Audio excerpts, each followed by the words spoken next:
What's going on, everyone? Welcome to episode 9 of the Hammy Takes Pod. I'm your boy Hamza. Unfortunately, my co-host wasn't able to make it tonight. He's currently doing some personal stuff. I'm going to let him take care of that. But we got two special guests.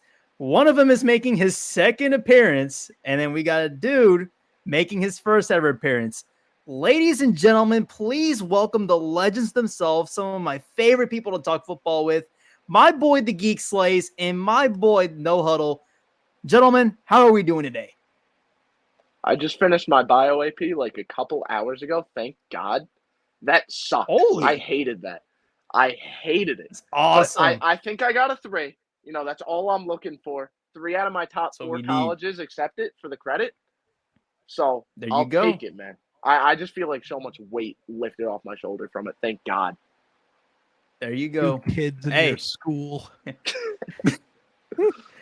Meanwhile, I'm a graduate. I'm a college grad. Oh, man. Yeah, sure. I definitely did things. Moving on.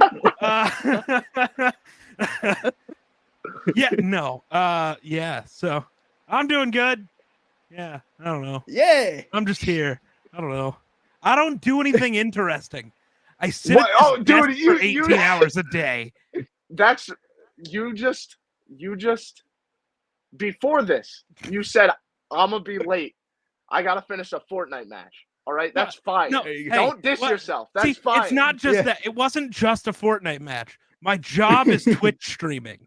And so I was fine. streaming. Well, yeah, but I mean, I don't do anything that sick. interesting because I mean, I'm just at this desk all the time. Listen, I'd much rather be getting paid to play Fortnite than valid. Study for a bio AP. That is actually valid. I'm not gonna lie. Kind of valid. If it was a physics AP, be different. Physics the GOAT. Really? You're a physics guy? If I would have been able to afford it, that was my career path. I wanted to go into theoretical physics. Study the questions of the universe. But that costs a lot of money, and I don't have much of that. So instead, I play Fortnite all day. That's awesome, man. Wow. Yeah. Dude, I did not know that. I did not know you were a physics good dude. Holy moly.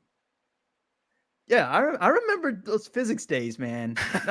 Physics was kind of fun, but I've always sucked at math, so I never took it. That's valid. So, yeah. But like, I hated physics only from the sense that my college professor just refused to teach it. He made it like a flipped classroom, so like where it's like, let's just go ahead and like, how about you learn the material yourself? And I'm not going to teach it to you. I'm just going to assign you work. You learn the material, you'll figure out yourself. And I was like, you motherfucker. Like, why are we doing this? Like, I did not pay this much money just for this BS. And unfortunately, I had to do that not just for physics 1, but for physics 2. And yeah, it was hell for me at that time. So there you go. And I'm not going to have to take a science if I get the 3. So, see, I'm avoiding crises right now. Hey, that's valid. And then I major in sports comm. I don't have to do any more science ever again for the rest of my life. Valid. There you go. I could go back to just saying the mitochondria is the powerhouse of the cell and not knowing anything else. There you go. That's no fun. Science is fun. Have fun. Yeah. Ask questions. There you go. Figure out the answers of the universe. Science is great. There you go. This guy. Oh, man. You know what else is great? You know what college you're NFL going to? Draft. No, I'm a junior, right? Oh, my God. Youngin'. Oh, wow.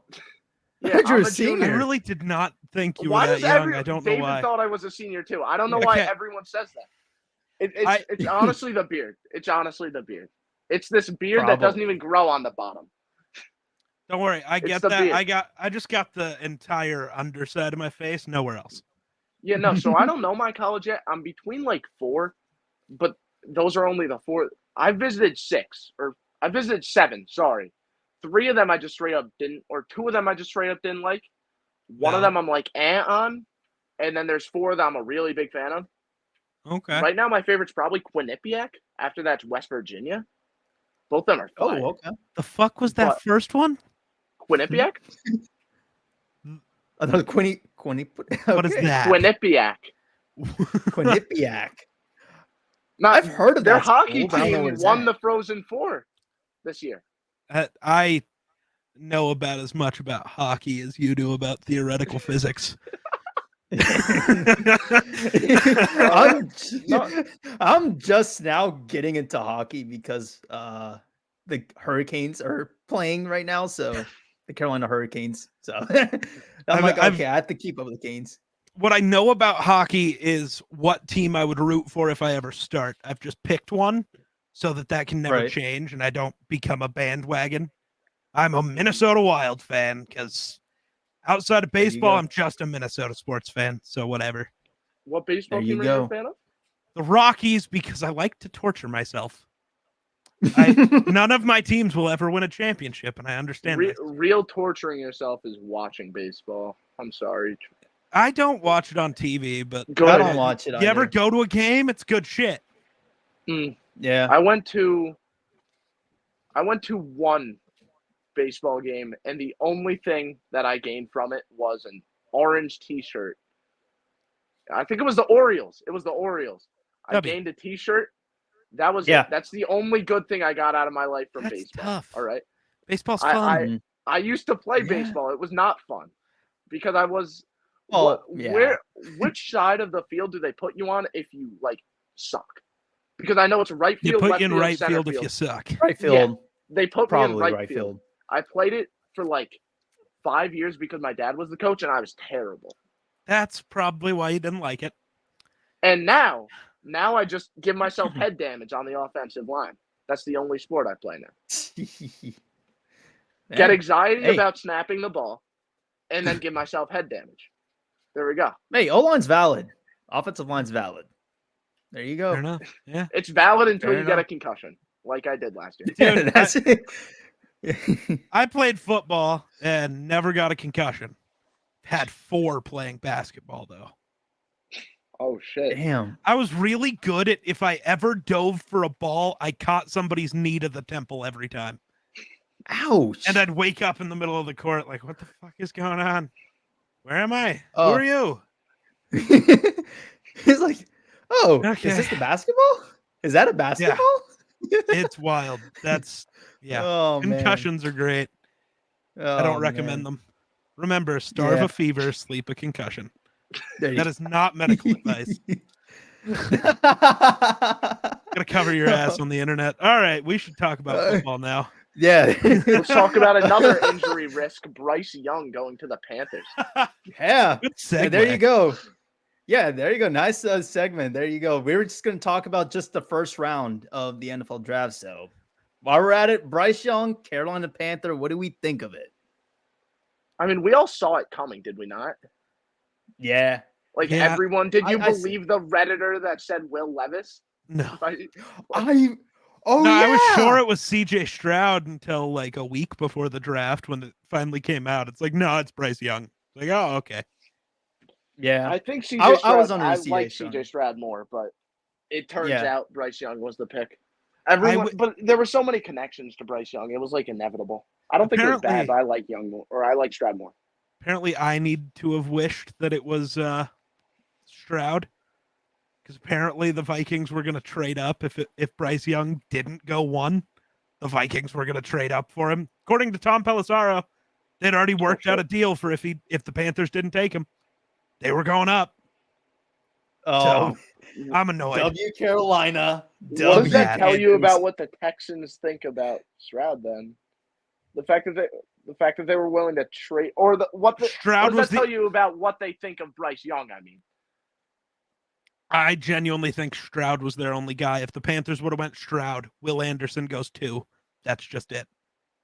And they traded up to get Will Anderson anyways. Right. Will Anderson was always the guy, but when Stroud fell, you could take Stroud and then trade back up with the Cardinals because it's, easy to convince the Cardinals to go back to 12. If the offers are the same from the Vikings and Texans, what would you rather do? Go back to 12 or to 23? Definitely 12. Yeah. Yeah. Tough, but that's the way it is. But Young is a good fit for Oh, Carolina. absolutely. Like, we all agree on that. Yeah. I mean, yeah. Like, Frank Reich kind of gets this rep as, like, a quarterback whisperer, although he hasn't really, like, Right. at least I guess he developed, Carson Wentz. I guess he developed Carson Wentz, but, like, where's Carson Wentz now? Well, after the injuries, not great, but when he went back to Frank Reich, he was still really good. People hate on that season because of how the Jacksonville game went, which is kind of valid, but also the Cardinals not really. Game, he balled out. The Cardinals game, which I think think was like 2 weeks ago, 3 weeks ago. He balled out on that entire season for the Colts, really. He just, like, 27 touchdowns, 7 picks for the turnover-prone guy. 7 picks. And I think 3 of those were in one game. And it was all because Aaron Donald broke both of his ankles on one play. Yeah. Yeah, and in that Raiders game, I've always loved Carson Wentz, and I was trying to be like, oh yeah, you know, I think it was after week 1. I'm pretty sure Carson Wentz had a good week 1 in Washington. I was like, oh yeah, I'm telling you guys, the Colts made a mistake moving on from him, and then he just made me embarrassed. He just hates me. Whenever I say he's gonna do well, he gets benched for Jalen Hurts. It's terrible. I mean, that week 1 game against Jacksonville, though, was really good. It was. 313 yards, 4 touchdowns. Carson Wentz has always been, like, the highs are so damn high, but the lows, it's just like, what the hell are you doing? Yeah. Right. He's a gunslinger. That's just what he does. He's got that Brett Favre gene. That's what it is. He's going to look incredible and then look really stupid. And he's just not the high end isn't Josh Allen enough. Because Josh Allen's kind of in the same boat. But Carson's highest end isn't high enough to deal with that low end, which can be really bad. Right. And that kind of brings me back to why I was talking about Frank Reich with Bryce Young. Because Bryce Young, I mean, I think we all agree he's pretty pro ready, is he not? So, what is there really for Reich to improve upon here beyond just the normal stuff that a young quarterback would have to improve on? Like, all I'm saying is that if Reich was really this, now maybe this is a bit of a hot take, and I'm kind of known for not really dissing Frank Reich, but kind of being a little bit of a Frank Reich doubter. If he was really like this, oh yeah, I know how to whisper to quarterbacks, I know how to really develop them, he wouldn't have traded up to 1. He would have traded up to the 3 range and got Anthony Richardson. See, I think, though, you trade up to 1 because then you get to choose. That's why you do it. Because if you go to 3, you don't get your pick. You're stuck with the scraps of whatever the first 2 teams don't take. But you know you're getting Richardson there. I think everyone knew if Richardson. It depends who trades up to 1. Yeah, there were lots of teams enamored with Richardson. Okay, well, do you think that if Reich was really this, quarterback whisperer, oh yeah, I could really develop my guy, he would have taken Richardson? I don't know. Ahead of Young? Because Bryce Young, I still think Young is the best quarterback in this class. I think, again, I like Stradmore. I'm not dissing Bryce Young. Sure. But if I was really like this quarterback whisperer that Reich is claimed to be, I take the raw prospect with Hall of Fame upside. Yeah, I get that. I think it kind of goes against his reputation. Well, it's not a bad pick, right? We also saw the last quarterback guru who did that give up on the raw prospect after 4 games. Kyle Shanahan, Trey Lance. That's true. That's true. So, just because now, maybe I'm wrong with Shanahan. I know Shanahan as a offensive play designing guru. Is he really considered a quarterback guru? Yeah. He made Kirk Cousins into.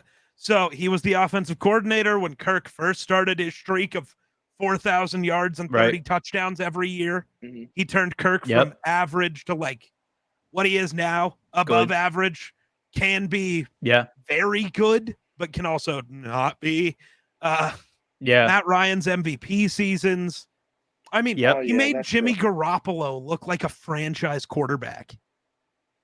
Yeah, I've always that's Nick Mullins. If you look at his statistics while with Shanahan, he was incredible. I've always looked at it as Kyle Shanahan just has a quarterback-friendly offense. But I guess maybe I should look at it more as, look at the way that he's able to develop the quarterback to go through their read and all that stuff. I get now you're gonna make me watch like the old Matt Ryan film as in you a new should. light.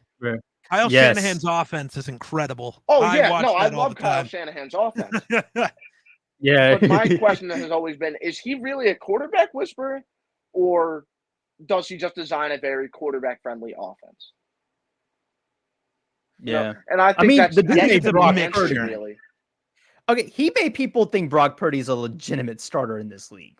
But again, I think it's a product of the offense. It's not like Brock Purdy is like amazing you when you watch his film. He's doing. I wouldn't say it's a mixture of the things. I'm so low on Purdy. Dude's mechanics are atrocious. And if I watch him nearly get another receiver killed, I'm going to scream. Dude doesn't know how to throw. Wide open, he throws you into contact. There you go. At least he isn't doing the Jimmy Garoppolo, oh, hey, I have a wide open guy. Let me throw a pick into triple coverage. Because Garoppolo amazes me in that way. How he's in that offense and he still finds a way to be A, B, C, D. I'm going to choose E and throw a pick. Garoppolo has always amazed me in how he somehow finds a way to do bad in the Shanahan offense. I still can't believe the Raiders think Garoppolo is an upgrade from Carr. That's so wild to me. Thank you for telling me this. Apparently, people are thinking Carr is in the Jimmy G tier, which I'm like, hell no, he's not. No. I'm currently getting hate comments like by the day about it because I uploaded a clip from my podcast where I talked about it. I mean, I said that I would rather take Derek Carr before Daniel Jones, and Giants fans got mad at me at this.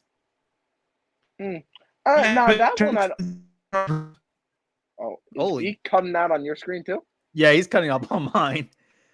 I think Geek's Internet is doing a little whoopsies.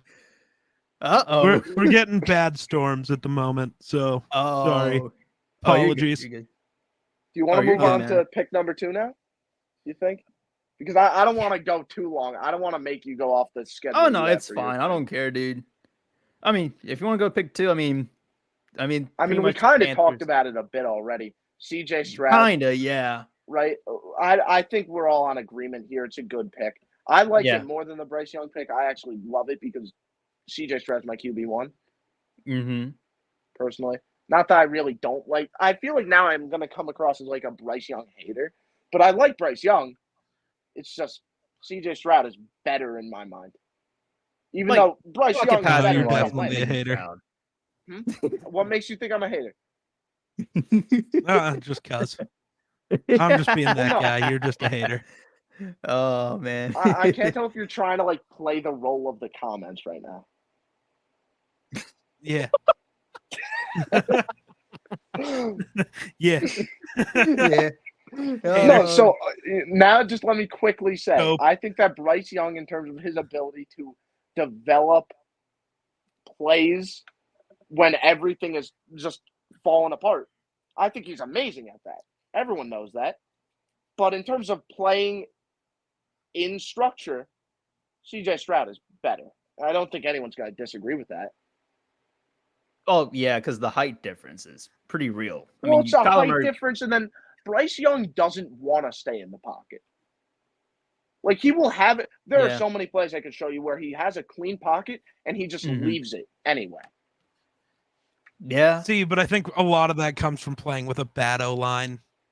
Yeah, I think he makes that line look worse than it is, though. I'm not saying it's like a great offensive line, but he makes it look a lot worse because he almost creates pressure for himself a lot of the time.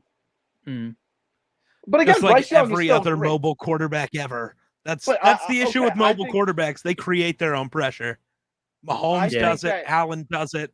Russ does it. I think that CJ Stroud is mobile, but he doesn't use that mobility, and that's kind of the gripe with him. Okay, it's the same thing as we've seen it a bunch. Yeah. With a lot of quarterbacks. Dak Prescott, super mobile, doesn't use it. Kirk Cousins can be super mobile, doesn't use it unless it's the fucking Pro Bowl. There you go. Pissed me off so much. Aaron Rodgers Dude has the worst O-line in football, never moves.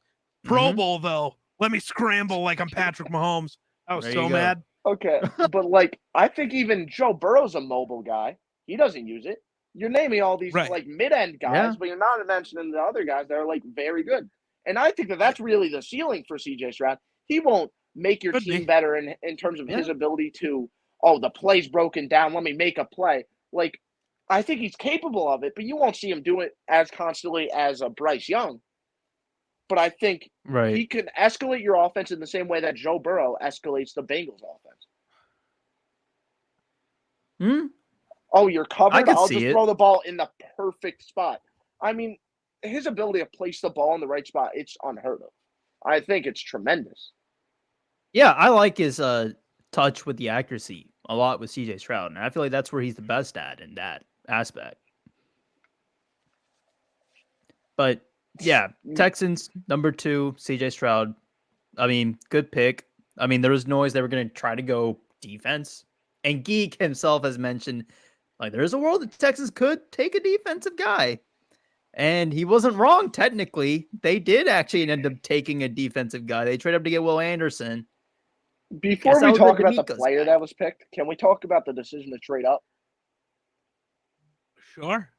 Yeah. Are you a fan of it? Because even though I think it got to a point where Will Anderson started to feel underrated, but at the same time, I don't know if I would have traded up. I'm the wrong person to ask about that. Because Will Anderson was my edge 3.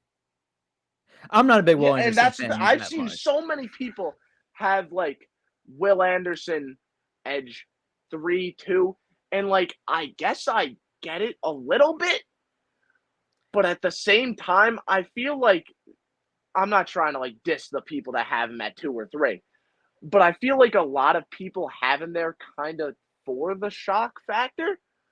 That's valid. Definitely, people do that. Yeah. And so, I feel like they do that with the thought, oh, yeah, everyone has him 1. Let me be the change-up pitch. But there's so many people that think like that it's kind of it wasn't a change-up anymore? Yeah, exactly. Yeah. That was the thing. So when I watched him, my issue was there's 2 big things. His bag is insanely small. He has no moves. He cannot do anything. He cannot get free of a block. His biggest thing is his speed. If he beats you off the line, then he beats you. But if he doesn't beat you off the line, he can't get pressure. Yep. He was bodied by Bijan Robinson for an entire game. Yeah. Yeah. A running back stopped him from getting any pressure. That's not good when you're a generational edge. Well, I think anyone calling him a generational edge is wrong. Like, let's be honest here. Yeah. Great player, generational, no. The Geek's cutting off again. Yeah. He froze on my screen. Yeah, Geeks is suffering to some internet issues, sadly. I mean, listen, man. Yeah. Is Will Anderson the best thing to happen since sliced bread? No. And that's exactly why this guy shouldn't have been traded up for. But at the same time, I still think he's the edge 1, and he should be most people's edge 1. If you want to have Tyree Wilson ahead of him, fine. But like besides him, I mean, who are you gonna rank? I'm curious who Geek had ahead of him. If only we had Geek here. There he goes. Oh, there he goes. He's gonna come back. Yeah, he'll come back. Yeah. But I think I get very curious in that aspect. I think I know the one guy Geek might have ahead of him. Who is it? You think? Nolan Smith? Probably Nolan Smith. It's probably Nolan Smith. Well, what worries me with him is the injuries. Yeah, and he is a little small, but Nolan Smith's incredible, dude. And I'm aware of that, but Nolan Smith was a rotational player that suffered a lot of injuries. And I think ranking him ahead of Will Anderson, who I think is bound to be like this kind of staple of your defense, even if he's not a blue chip player, I still think he's great, right? And Right. he's right. He is absolutely a one-dimensional player at the moment, but you could build on that. Like, he has the skills to be built on. He doesn't have the elite bend, but besides that, what does he lack? Right. Right? He lacks moves, but I'm talking about in terms of physical ability. What does he lack? He has the strength. We know he has the speed. You just have to teach him how to use those athletic traits. Yeah, that's pretty much what he needs.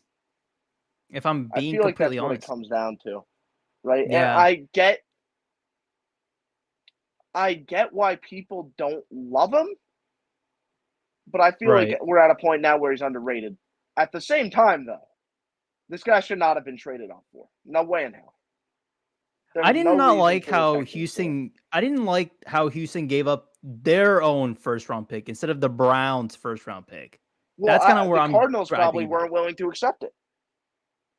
That's probably why. Yeah, because they probably wanted to get a higher draft position. They felt like the Browns were going to be better than the Texans. So, I mean, this was like a Cardinals masterclass on that trade. But even then, yeah, and then they considered. I think they blew it at the end.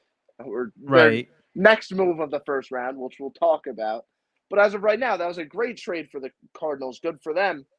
Surely they won't screw it up later in the draft. Oh, yeah, for sure. Let's move on until we get to that pick. Yeah. Hopefully I'm waiting for Geek to come back. Yeah, he's current. I don't know what's going on with him. Hopefully this man returns. He said there are storms. Yeah, he did say that there's some storms out there, so maybe that's screwing up his internet. Who knows? I imagine so. This guy is capable of streaming for a job. I highly doubt that he has bad Wi-Fi. Probably. I highly doubt it too. It probably is the storm. All right, let's just move on to the next pick. When he comes back, he comes back. I don't want to make this take too long just because we're trying to do every pick of the first round, right? Yeah, same. We're already about 30 minutes in, so. Yeah. Anthony Richardson is a Colt. Love it. Yeah. I mean, obviously it's a fit for the Shane Steichen offense. There's not really much to say beyond it, just because we knew this pick was coming yet again. It's really tough for us to talk about these first, 3 picks just because we knew Anthony Richardson, he was going to be a Colt. We all knew it. Mobile quarterback, the ceiling for him is high just because of the physical ability, but the floor is also higher than people would expect just because he can run so well. Hi, Geek. Right. What's up, Geek? I don't know if I'm back. There you go. We got you. You are back. You are back. If I end up getting kicked out again, I might just stay out so it doesn't cause more problems. No, you're good, man. You're good. Yeah, you're good, dude. Super laggy.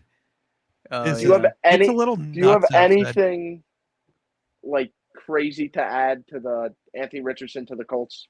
Probably not, right? Everyone knew this pick was coming. Good pick. Other than I'm mad, he was supposed to fall. All of the quarterbacks were supposed to fall. That's all I can say. Except the Vikings were supposed to get one. Yeah, except Levis. He's not good. I don't like Levis. I'm actually happier with Hall than I would have been with Levis. Not gonna lie. Oh man. Oh wow. All right, you want to move on to pick number 4? Yeah, pick number 4 was the Colts. They got Richardson. Oh yeah, sorry. Pick number 5. I meant. Oh yeah, I remember this pick. I remember our reaction to this. Me and you were like freaking out on the live. I was like, what was this? It wasn't as bad as we initially thought. Yeah. Geek, were you overly surprised? I still don't like it. Yeah, the Devon with a spoon. I get it a bit more because at the time, even at the time, I understood it. I just still don't like it. I'm gone again. Yeah. Why were you not a fan of it? Because Christian Gonzalez does literally everything better. Oh yeah. Okay. So other than it just being you don't have a problem with them taking corner. No, right? corner, fine. Just wrong one. All right. Me and Hammy both had a problem with them taking a corner. Yeah. And I get it. We thought that Kobe Bryant was a much better player than he actually was. And Kobe's still not bad, but he's a nickel guy. He's your slot corner, so you need another boundary guy. And Tariq Woolen isn't I mean, he can play the boundary, but you get this guy, you put him in the slot. That's when he really adds a lot to your defense with the run defense ability. He still could be a tremendous outside guy.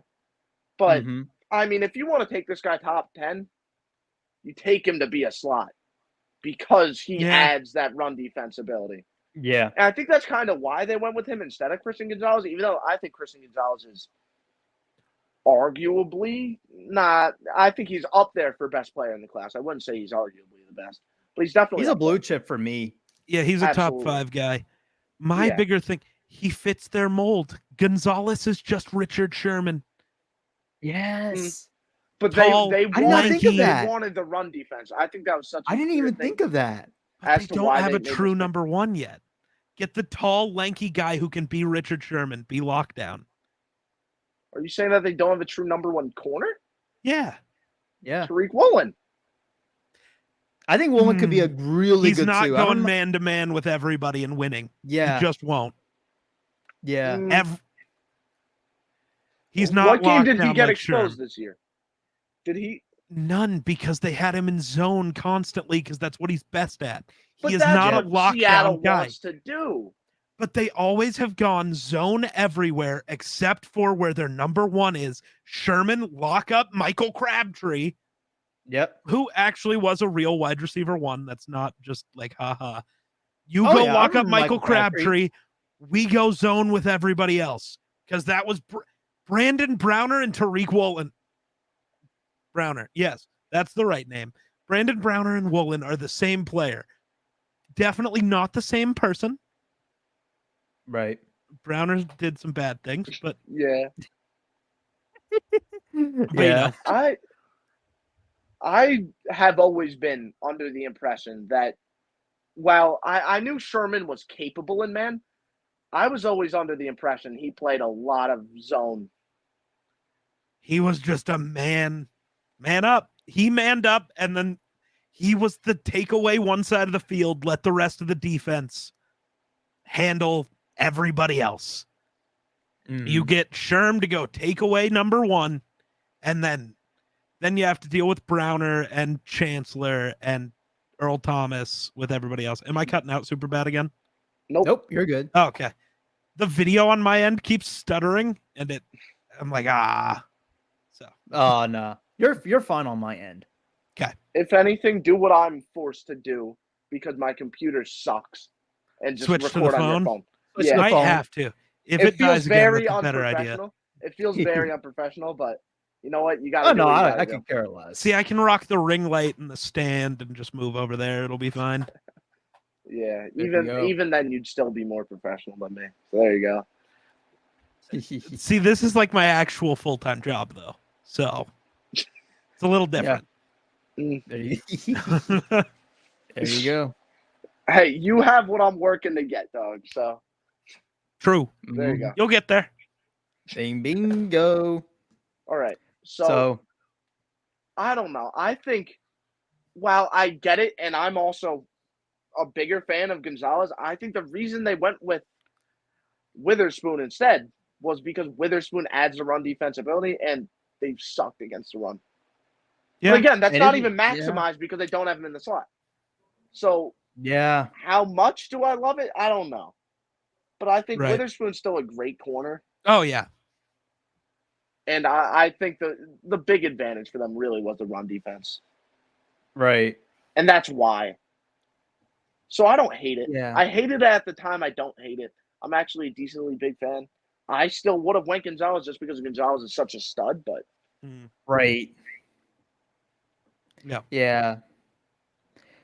Well, yeah, I mean, I feel the same way with Devon Witherspoon going at 5. I didn't even expect that, but I mean, I get it's a type of corner Pete Carroll likes, someone that's tenacious, aggressive, like he likes that, but then again, like I'd rather would have gone Jalen Carter. If you didn't want to go Carter, Tyree Wilson was there.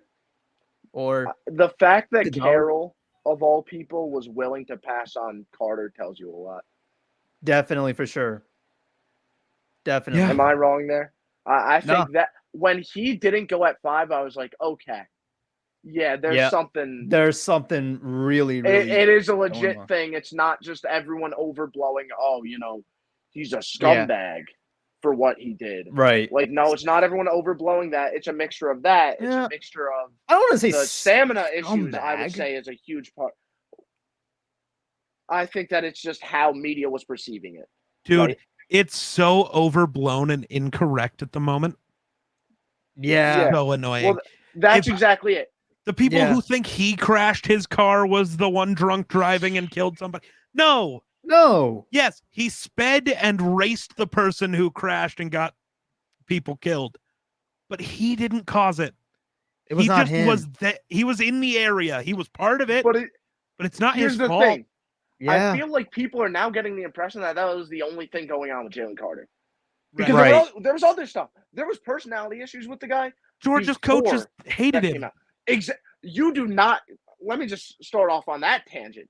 How often do you hear the people that aren't even in the league? It comes out from the media, from reports. How often do reports come out that college coaches are talking bad about a player, let alone it happening? That's already rare enough. But the fact that reports are coming out about it, I mean, that's beyond a problem. And then him not finishing his pro day due to stamina issues, him not being a 3-down player in college, so you can't even assume, it was just that day. I mean, there's so much. There's just so many red flags. He's a great player. Yep. But I mean, listen, it makes sense why Seattle didn't take him. And I'm not saying he's going to suck in the NFL because I think that's the best landing spot possible. We'll get there when we get there, though. Yeah. But, I mean, there was no way he would be successful in the league if he was on a team like Seattle or really anywhere else except where he went. Yeah, pretty much. Now, pick 6 you want to talk about, or is there anything else I want to add? You can transition to pick 6. This is where the Detroit Lions decided that they will Detroit Lion, and they traded down with Arizona. Arizona, actually, I like this. They took Paris Johnson, who I really love. That was, to me, a great pick that Arizona made. You're a guy Kyler wanted, and so take it away, boys. Paris Johnson's my OT1. At the same time, they gave up too much to trade up for him. I don't know. Wait, what was the trade package? Because I don't think it was really. It was one of the first rounders. It was one of their first rounders. I believe it was the Texans' first rounder that they received in the previous trade. Was it? Hold on. That's kind of why I have like the huge critique on it. Hold on. I remember watching it with you and saying that. We did watch it. I just can't remember the trade package. Feel free to look it up. I'm double checking it because I'm confused. I'm 95% sure that was the case because I remember us hating it at the time. Okay. Again, I would have it written down if I knew that we were going to be talking about the first rounders. Right. Yeah. Okay. So a trade from 12. So they gave up number 12, obviously. Mm-hmm. They gave up pick 34, so their second rounder, number 168, and Arizona also received pick number 81. They didn't give up another first. They gave up. Hold up. Well, I mean, pick number 34 is basically a first. Technically, yeah. Kinda. But no, but they did give up the Texans pick because that was number 12.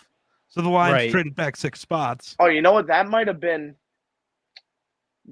confused me. This entire time I've had that trade wrong for coming up on 2 weeks, 3 weeks.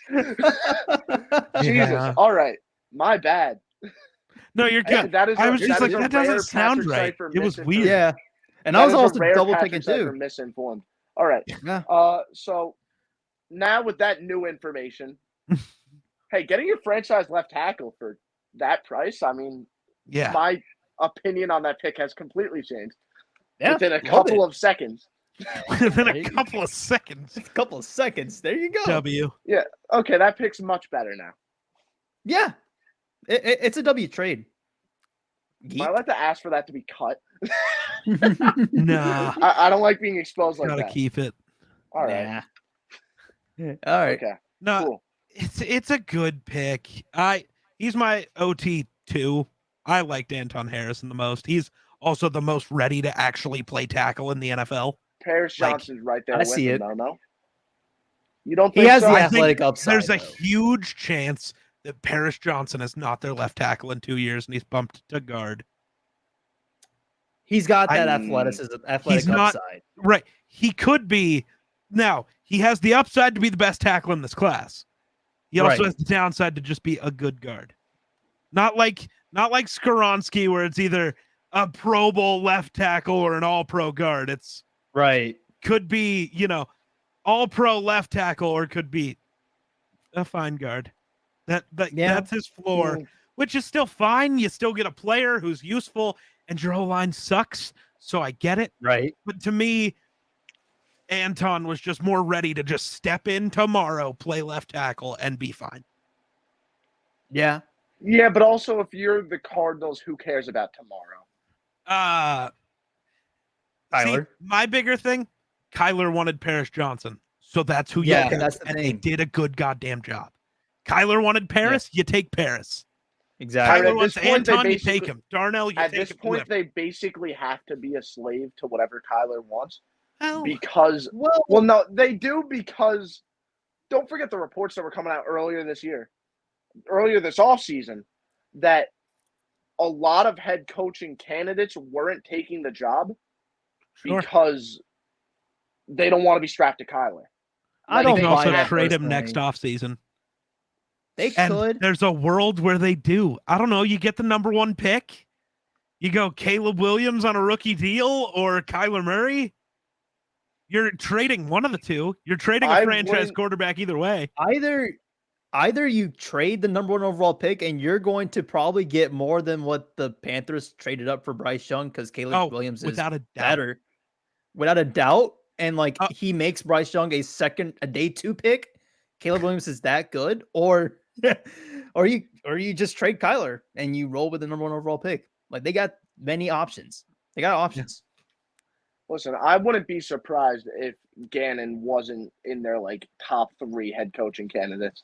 Oh, he definitely was. And Gannon loves Kyler, so we know they're just trading the whatever pick they have next year. Probably. It's over. They better not lose it though because of the whole tampering shit. Oh, imagine tampering for Jonathan Gannon. Oh yeah, and then not just that, but their owner is Michael Bidwell is getting some acquisitions coming towards this way. Can we ever just have the worst team in the league not be completely dysfunctional from the neck up? No. Every year, there's a reason they're as bad as they are. Yeah, exactly. Yeah, why can't the worst team Detroit is the best worst team because even they're when they're the worst, it's just they're just bad at football. But when Washington's the worst, it's oh yeah, Dan Snyder. There you go. When the Texans are the worst, what the hell was it with Jack Easterby? Nothing could ever be normal with the worst team. I mean, Cal McNair is their owner, so that's a problem. Cal McNair is a problem. Yeah. But no, seriously. But that's the thing with most of the owners. Most of them are a problem. Yeah. I hate what's his name? What's the Browns owner? Jimmy Haslam. I hate him. Hate him too. Hate his guts. Valid. But no. When the report said they were talking about the head coaching candidates not willing to coach with Kyler, I was not personally buying it. What if it's the owner? Because a lot of reports are coming about the owner, how he's not had a good work environment and that stuff. I don't know. It was something along those lines. Well, yeah, the Cardinals were rated as the worst team to work for and play for by NFL players. There you go. Which, is pretty valid. Yep. Based off what they were saying. Yeah. Which makes no sense at all. There's no reason for it to be that bad in Arizona. It really isn't. He's one of the richer owners in football. There's no reason for him to be so cheap. Yeah. What was it? They had to pay for the team lunch. They had to pay for their meals at the facility. terrible. I loved when that whole thing came out. I just got to brag about how great Minnesota was. Oh yeah, one of the Vikings were just one of the higher rated. They were right? the highest. Oh, there you go. Minnesota's doing something really good then. Yeah, man. So I'm kind of surprised, but yeah. There you go. Yeah. But I mean, I don't have anything else to say about Paris Johnson. I mean, it was the correct pick because that's what your quarterback wanted. There you go. That's all. Imagine if they gave up next year's Texans pick, though. All of a sudden, that pick looks a lot worse. I would have been pissed too. I get it. I would have not been happy. I get your problem. I really thought it was just the Texans the Cardinals being the Cardinals. And just being dysfunctional. Imagine they gave up their own pick next year. Oh, the Lions just got Caleb Williams. I really just heard that would have been awful. Texans first rounder. I guess I didn't see the year or something. Yeah. And I guess that's what screwed me over. I probably it's the thing with the draft, you get it's so reactionary, and you just build your opinion off that immediate reation. That's horrible. I just can't believe like what is it? 2 weeks now? Yeah, 2 weeks. 2 weeks without getting that fixed. Yeah. I've never been so misinformed about such an important thing for so long. Yeah. All right. What's the next pick so I could escape this? The Raiders. The Raiders. Raiders. Surprisingly, building for the future. I'm surprised they didn't just, Josh McDaniels like, oh yeah, I want to save my job. We're gonna let Chandler Jones start another year because he was on the Patriots. There you go. And, the Raiders did not pull a ridiculous pick for the first time in I don't know how long. Congratulations, Las Vegas. Farrell? Remember Damon Arnett. Remember Darius Hayward-Bay? You guys are both probably too young for Darius Hayward-Bay. I don't know. I'm 23. You're the same age as me. Goddamn.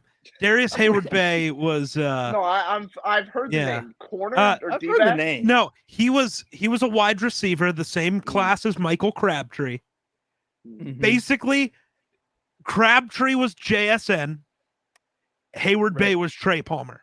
He was just the fastest guy in the class. And he went at pick number 6. I remember because that's what the Raiders do. That guy he's mine. This is the same team that drafted a punter in round 1, and it worked that one time. Kicker. So now they do it every year. It also worked in Janikowski. Seabass was a Seabass first-round pick. I forgot about that. So it worked twice for them with the 2 special teamers. Yeah. So now every year they just go random player that doesn't belong in round 1. We'll take him. And it's like a 50-50 shot. Dude, Alex Leatherwood. Oh my god. That was the first thing. That was the first thing I got so hype about. Because I remember one of the first things I covered on my podcast, which I'm a little bit over 100 episodes. I feel so proud of myself. So it was that was back when I used to have a co-host. Oh my god. So we made a mock draft. And I was drafting for the Raiders. And I was like, yeah, you know what? I can't help but notice every single year, the Raiders just draft a random kid. Just a random kid out of nowhere in the first round. And a lot of the time, not all the time, but a lot of the time, it's a kid from Alabama. They need a tackle or a guard. I forgot what Alex Leatherwood was, a guard or a tackle? Tackle. It was a tackle. He was a tackle. That's what I thought. So you know what? Alabama tackle Alex Leatherwood. He's projected to go round 3. We're taking him round 1. What happens on draft day? They take him. I get so hyped. I was the only person on earth to get hyped about Alex Leatherwood going in round 1. Even Alex Leatherwood's parents weren't hyped about that pick. Oh god. Dude, Alex Leatherwood, there's a reason I was predicting Deontay Banks at 7 this entire time. I remember that. That's not enough of a reach.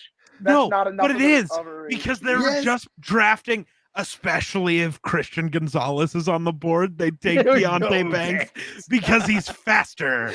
He's got that speed. Or DJ Turner. I did that DJ once Turner, too. that makes more sense. I mocked that once as well. I also mocked Trey Palmer there.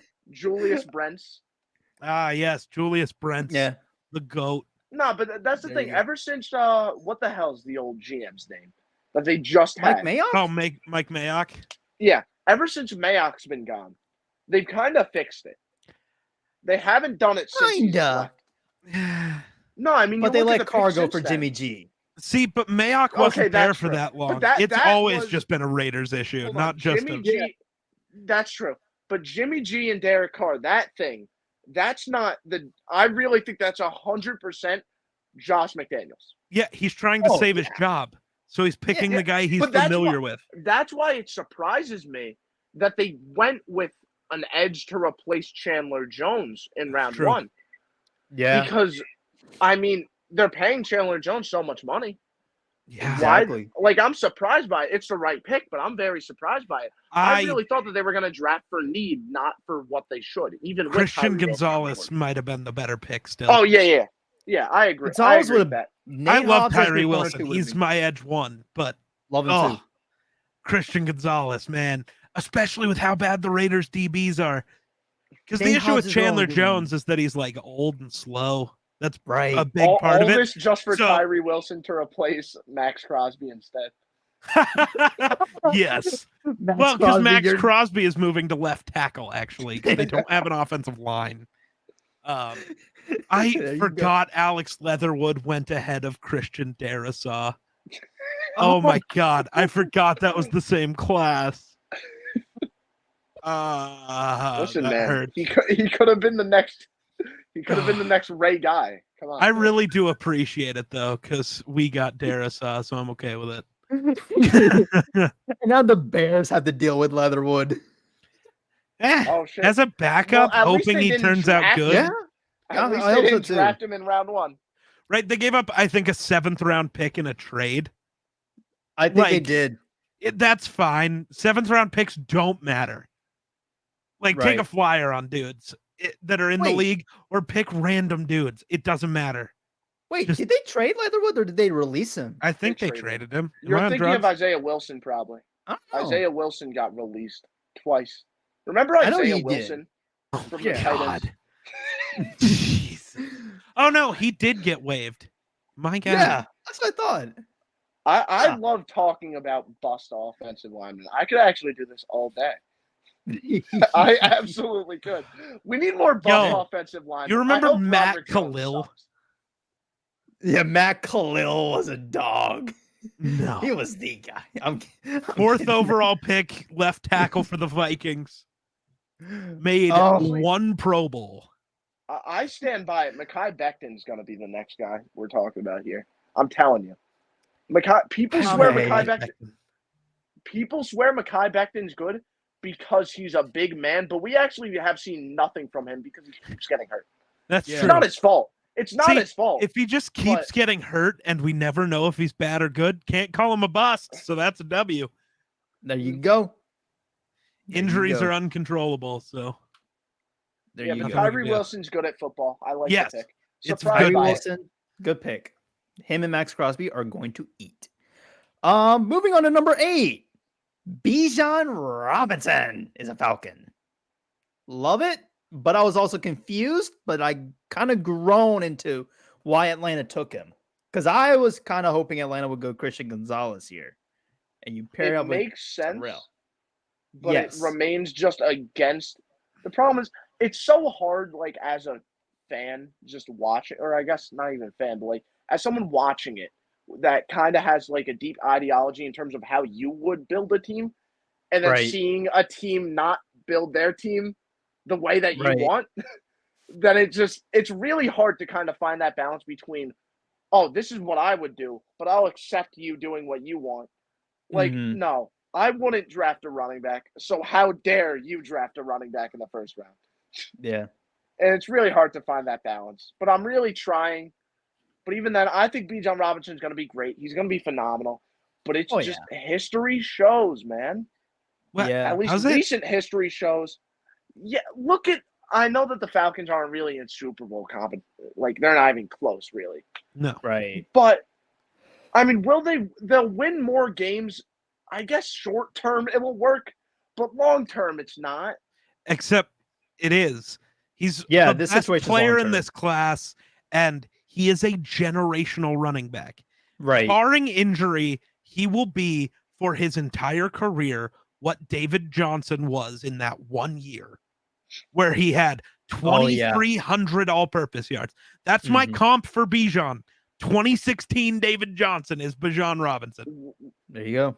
And I know it's a small sample size because it was just 1 year, but where did the Cardinals go that year? I have no idea. But and it was 2016 David Johnson. But also, but that's the thing. The Cardinals didn't have a QB either. Now, remains to be seen if the Falcons do. But they don't. Right. Desmond Ridder is not. They'll find someone though. But we'll see. I'm not big. I'm big. I think Ridder can be good. I loved that Cincinnati team too much, so it's a problem. Oh yeah. they were in my conference, and I actually makes watched sense them. When you understand, like, how does Vrabel like to not Vrabel, Arthur Smith. Yeah. I just said Vrabel. How does Arthur Smith like to build his team? He wants one of those running backs that really, aren't just good. He doesn't want to settle for just Tyler Algier. He wants the best, one of the best running backs in the league. And Bijan Robinson will be that. Yeah, exactly. It really comes down to this. How much will Bijan Robinson do the, slot receiver stuff that everyone's saying that he's very capable of doing? How much will he do that other stuff that isn't being a running back? Because, again, I think it's just shown in terms of if you want to win a Super Bowl, you don't pay a running back big money. And by drafting a running back in the top 10, you are saying that you don't want to pay the player that you drafted in the top 10. That is unless the guy ends up being a slot receiver. Or something of the not CMC. just a slot receiver. Yeah. Which is another decent comp for Bijan. Only Bijan can block. So he is literally in every down, any down, Bijan is worth having on the field. He is the best player on the field in every situation. It depends on utilization. Exactly. Right. I guess. Which is just the more I think about it, it depends on utilization. If they use him just as a running back, which they probably won't, I hope they don't. Think about what they've already done with Cordero Patterson. That's his role. Yeah. Only 10 times better. I love Cordy P. But same. I would like to say that they know how to use the players the right way because again, they use Cordero Patterson the right way. Well, actually, in ways we didn't even know he could be utilized until that year. Yeah. But then look at what they did with Kyle Pitts. See, but I think that so I agree that it's weird. Right. But you also have to look at some of the issues with that Atlanta team.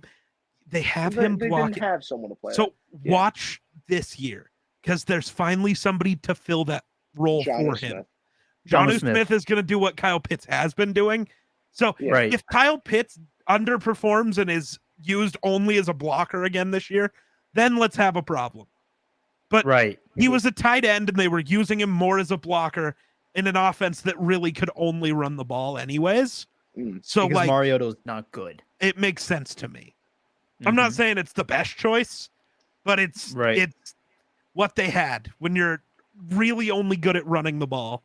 And sometimes you need help. And Kyle Pitts just was that for their O-line, which is tough. Listen, I never hated this pick necessarily. Sure. I guess I really wasn't a fan. But at the same time, like, I get it, right? It really, for me, just depends. If they use him just as a running back, again, you just look at the recent Super Bowl champions. Super Bowl teams, they don't have a lead back. That's just the trend. However, you look at how McCaffrey is used and a team like that. I mean, it can work. He can be an asset. Yes. 100% for a legit team. But it comes down to how much will he be a running back? And maybe you do want to take more of the McCaffrey route, like you said, and you give Algier a big role and have him be Elijah Mitchell, for pretty much the entire regular season. He's your back. Yep. And then, we're in the playoffs. Okay, here comes Bijan. He's going to lead the horse. I kind of see that more as how it goes. I could see him finishing with more receiving yards than rushing yards at the end of the year. It depends on utilization with this pick. 100%. That's valid. Yeah. 100%. And even then, that's a great long-term place terrible for Bijan. Yeah. Because, you already have a stud running back tandem already group with Algier and Cordy P. So there you go. Great for him long-term. And that kind of grew on me. So I was growing more on the Bijan pick. But yeah, I could see him like take slots at receiver. And at this point, like, and I also understand they want to evaluate Desmond Ritter and to like give him as much weapons as you can. And you see what he does. If can he be that guy for you long term? So, and that was just an investment for their offense. But other than that, it's hold not on a bad really pick. quick. Do You you got think it. that if Tyree Wilson was on the board, they take him instead, or no? They still would have went BJ. I don't know. Ooh, That's an that's a tough interesting one. question. But I think Christian Gonzalez was a better overall player, and they needed another corner anyways. That's and where they I was chose wanting it Bijan. to go. Second corner. I mean, that's lower on the priority list. It's still extremely important, Right? but it's lower. That's one of the things. There's two things about pressure. Either your secondary is good enough that bad rushers can get to the quarterback, or your front seven is good enough that bad corners can exist. 49ers. Yep. So you can go the Seahawks, the old Legion of Boom route, which they're kind of gearing up to do anyways, or you go the 49ers route. You just get to the quarterback. I think Christian Gonzalez would have been so cool. God, that team would have been the 2012 Jets, and I hate it. We could say that about every pick for the next. That was just pick 8, right? Yeah. Yeah, that was pick 8. Yeah, pick 8. So, yeah, for the next 9 picks, we're going to be saying, oh, they should have taken Gonzalez. Yeah. There you go, yeah. No, there's one pick where I wouldn't. One pick. Well, no, I'm not even. Dude's wearing his jersey. Wearing their jersey. Oh, Green Bay? Yeah, they have they have so many corners. Don't do that. We've already made too many investments in the first round for corners. I don't want to take another corner first round. Yeah, I get it's Gonzalez, but we had clear other names. I was kind of just speaking like hypothetically in a vacuum. Oh yeah. True. And even then, if I'm the Packers, I consider it. Fuck it. We'll move somebody to safety. I don't care. Eric Stokes to safety. There you go. I don't know. Would that work? Probably not. I don't know. I was thinking Rasul Douglas, but yeah. Or Rasul Douglas too. I mean, either one. It's just that Stokes is quicker. Yeah. Oh, pick number 9. This is where the NFL community hates the Chicago Bears. They traded down, and Eagles got Jalen Carter. So, we know that Pittsburgh was trying to trade up here too, right? Yeah. Isn't that like what we heard? Yeah. I wonder how much was Pittsburgh willing to give up? Because clearly it wasn't enough. They had to outbid the Eagles. Well, I would almost guarantee Pittsburgh's offer was better than what the Eagles gave. Probably. Oh, but then the problem, they had to outbid by so much the Bears would be willing to trade that far back. They'd have to be willing to lose Darnell Wright. Yeah. That's because in the Bears' mind, if you trade with Philly, you don't lose anything. We were going to take Wright at 9 anyways. But now we just get a free 4th-round pick, and the Eagles get who they want. Yeah. Cool. This is a win-win for both of us. Whereas if you go down to 17.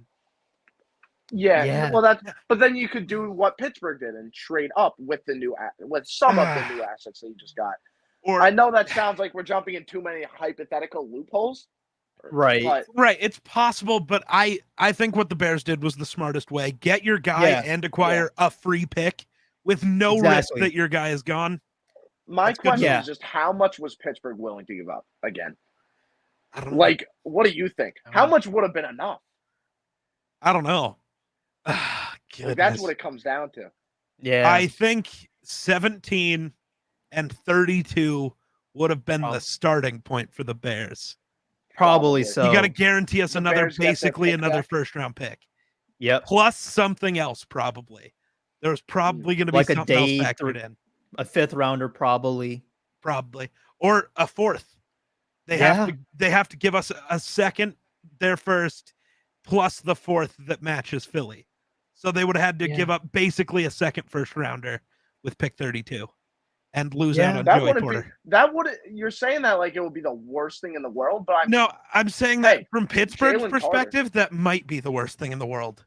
No, right. I don't know. I mean, listen, man. I know I talked about. I don't think that Jalen Carter would have worked out there, but if you really like Jalen Carter, you like Tomlin's that guy though, so I don't know. Yeah, well, that's why I think that's exactly it, right? again, I really am 100% sure Carter wouldn't have worked out anywhere else. But if Pittsburgh really liked Carter that much, which I imagine they did, considering that when reports like that come out, like, it tells you a lot.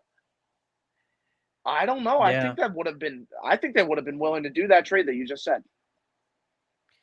I think. But I still wonder if, I don't know what Poles' thing was, and I don't know what he knew. Because it seems to be we know somebody would have taken this guy. Would the Jets have taken Darnell Wright? Was that their guy? Because everybody said the Jets wanted Broderick Jones later, but that was after this pick already happened. Right. Did was Darnell Wright higher than Broderick Jones? Because that's why the Steelers jumped the Jets.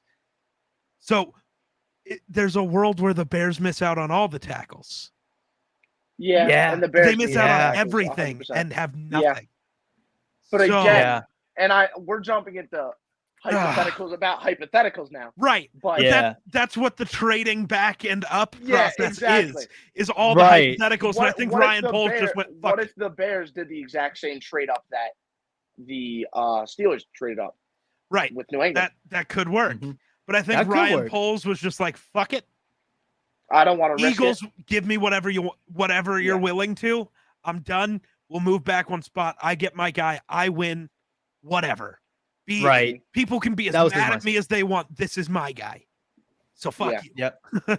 Is entirely just, I think, the process there. Anyway, back to reality. Carter. The Jalen Carter pick. I mean, listen, everyone's been saying, oh, yeah, Eagles killed it with this pick. And they're right. But once again, Carter goes anywhere else, I don't like the pick. It's just Philly has him as a rotational player. Philly doesn't need him to, like, if he's a bust, like, it's hard to say so what about a, top 10 pick. But really, so what, right? The Eagles are kind of set anyway. Right. Like, they like to rotate their guys, which is why this will work. You have a low stamina guy, and we know that he has low stamina, and that's a big issue with him. Oh, but it's fine, because we like to rotate our D linemen anyway. Oh, you have now they only have low stamina guys, though.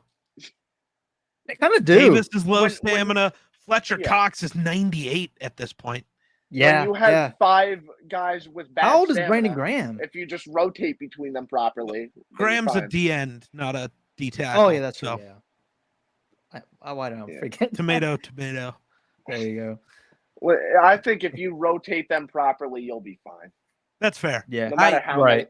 It's a good pick. It just, maybe it isn't, because Carter is such a thing.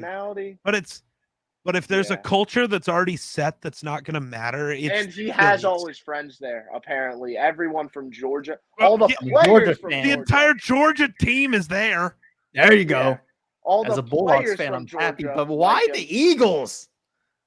Well, I just said the Eagles are the only place that really wants it. That really he could be successful on. Right. I really think if he goes anywhere else, he's a bust. The people clowning the Bears for not taking him are so stupid. Exactly. You are building a new culture. You cannot bring a shitty culture guy into a brand new budding culture. Exactly. Carter would have killed everything the Bears are doing. I hate to be that guy, but he would have. The Bears want 3 down players right now. You don't. I made a video exactly with this. You don't rebuild teams with 2 down players. This is not how it works. Good point. I feel like people forget that Jalen Carter. Again, I think people have forgotten that Jalen Carter's issues are beyond just, oh, he did one bad thing. No, it's a lot of stuff. No, he's the most talented guy in the class. Not true, but yeah, he's the best prospect we've ever seen ever. Like, there are people comparing this man to Aaron Donald. Like, that's the best prospects I've ever seen are the guys that can play all 3 downs. That's a good point. Good point. Like, it baffles me. But again, perfect for Philly. For Philly, this is lovely. Philly would have been willing to take them number 1 overall. Absolutely. Yeah, absolutely. But again, if they had the number 1 pick, they would have gone him. Chicago had every reason to pass on him. Same with all the other teams that passed on him. Yeah. Yeah. This is the only place where it works out. Yeah. And it's Philadelphia, and you know how that city gets very rowdy. Could be a problem for him, actually. So think about how funny it would have been if the Raiders and Eagles fans too. That would have made a ton of sense. And the Raiders just having the history with like the bad, personalities. Yeah. But the only difference is they would get a really good player though. He won't be getting like another. Yeah, you're Henry right. He's Ruggs. too good for Vegas. Well, so is Tyree Wilson, but here we are. Yeah. I'm pissed. The Raiders were in a spot where they could only make good picks. It's really upsetting. No, they could have taken Will McDonald. That isn't even an option when Tyree Wilson's on the board. Let's be honest with ourselves. Yeah. I don't know. The Jets might have taken him any fucking way. But then again, Emmanuel Forbes when Christian Gonzalez is on the board also shouldn't be an option. There you go. Right. Yeah. Jameer Gibbs when any player ever is on the board shouldn't be an There option you go. Oh, man. Let's talk about the team that traded away pick number 9. The Chicago Bears, they got my boy Miller Football's favorite tackle, Darnell Wright. That's it's good fit. Again. Damn. I'm upset. I wanted someone to say they don't like the pick because I've seen so many people on the internet say that they don't like it. Thank you. No, damn the people it. who no, don't I like don't it dislike are the pick. The people who are just mad that it's not Carter. And that's exactly better talent. I've seen so many people are just pissed that the Bears didn't take Carter. I've seen so many people on Twitter and stuff say that they hate the pick, and I haven't talked to a single person that actually hated the pick. And I just want to pick their brain. Right. Because I really call Theo Ash.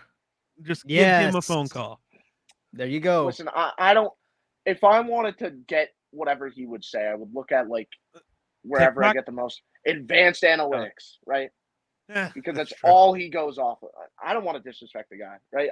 I like some of his takes, but a lot of it I feel like is too like he went from like too dependent on what does the film say to too dependent on the numbers game.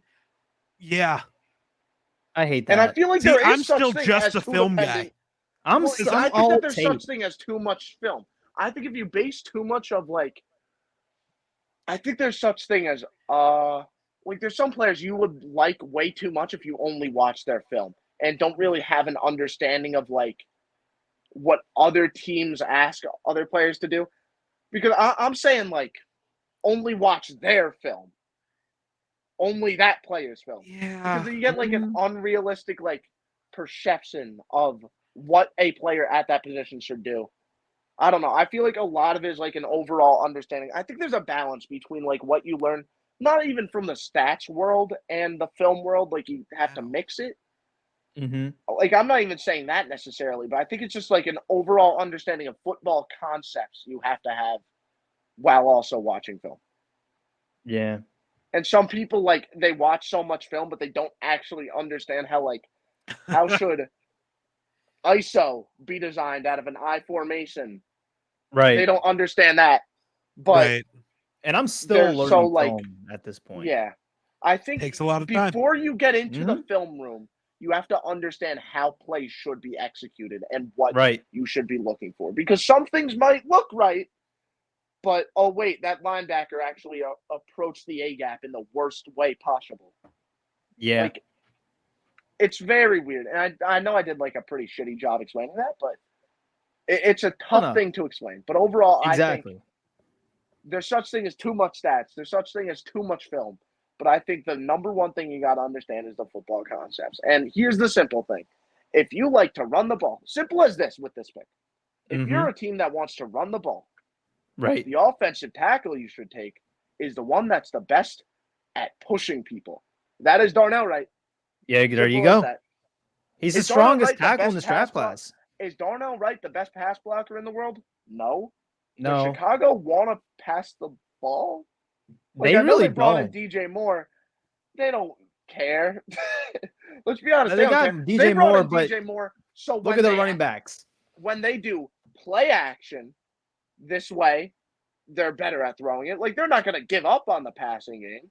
But their priority one, their number one priority is running the ball. So bring in a guy like Darnell Wright the best run blocking lineman in the draft class, and you're set. Simple as that. There you go. And not even mentioning Darnell Wright's the strongest tackle of anyone in this draft class. And the Bears at this point just need strength at the offensive line. Well, they need That's what anything. They need anything. They need strength. But yeah, I mean, good pick. I mean, this was the pick Ryan Poles wanted. And even reports came out and said that Ryan Poles wanted Darnell Wright. Like if it was at pick 9 or if they had to trade down, Darnell Wright was the guy that he wanted, and they ended up getting him. And so, like, which also makes sense why he traded down with Philly to get Darnell Wright. Yeah, he knew they were taking Jalen Carter. Yeah. Really, I think it's just that simple, man. If they wanted a tackle that could, pass block better, they would have taken Anton. Right. But they want to run the ball, and this pick proves it. So anyone saying that this is a bad pick because Darnell Wright isn't the best pass blocker, although I don't think he's terrible. He's not you that. Just don't he's understand not the vision. He's not. He's raw, and his technique is raw. But listen, you want this guy because you want to run the ball with Roschon. You want to run the ball with Khalil Herbert, Jonathan Foreman. Right? You want to run the ball with Justin Fields. You don't draft him if you're not trying to establish this run-heavy identity. Exactly. People need to understand that.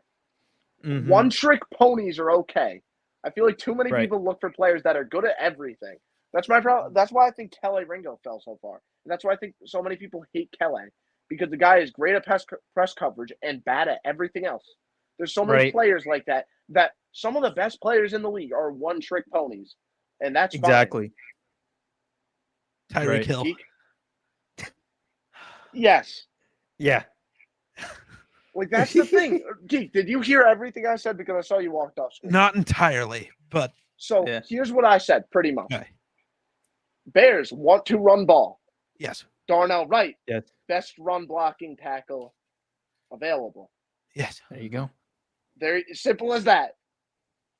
Yeah, I still don't know how he's going to be in the pass blocking game, which is a problem. And that's the concern. But, what if you just don't want to pass the ball?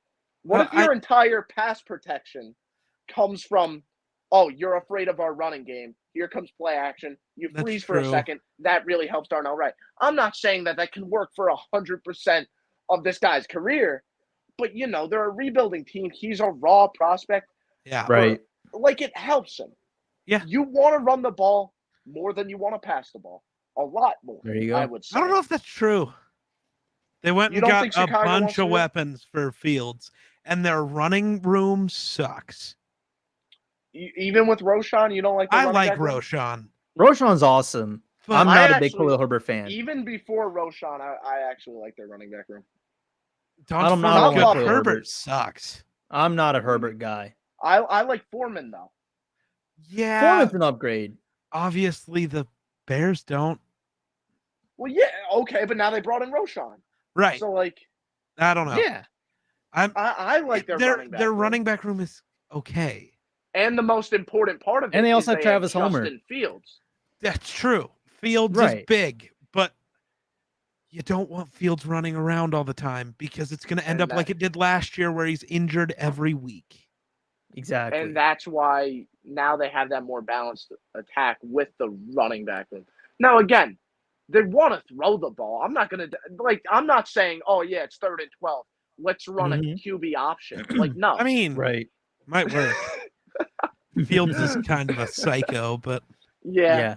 But that's not what I'm saying. I'm saying if you're a team that prioritizes the running game a decent amount, take the offensive lineman that's best at that's best at blocking and opening running lanes. There's nothing wrong with that.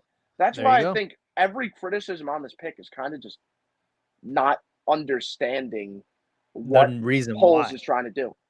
Right. Now, in a perfect world, let's just draft the guy that's the best pass blocker ever and the best run blocker ever. But a lot of the time, you just got to pick between two. Yeah. And they could have went with the guy that's good at both with Anton, but why not get the guy with insane upside? Yeah. Yeah, but No, I mean, you're right. And they needed a right tackle, not a left tackle, if we're being honest. They have Braxton Jones. So he's not good. Miller would disagree with you. And I haven't watched enough Bears tape, so I'm trusting I haven't Miller's watched opinion. I don't know. I trust the guy who knows the team. Yeah. In this context, I'm not going to talk too much on it, but you know, it's a fine pick. I like it a lot.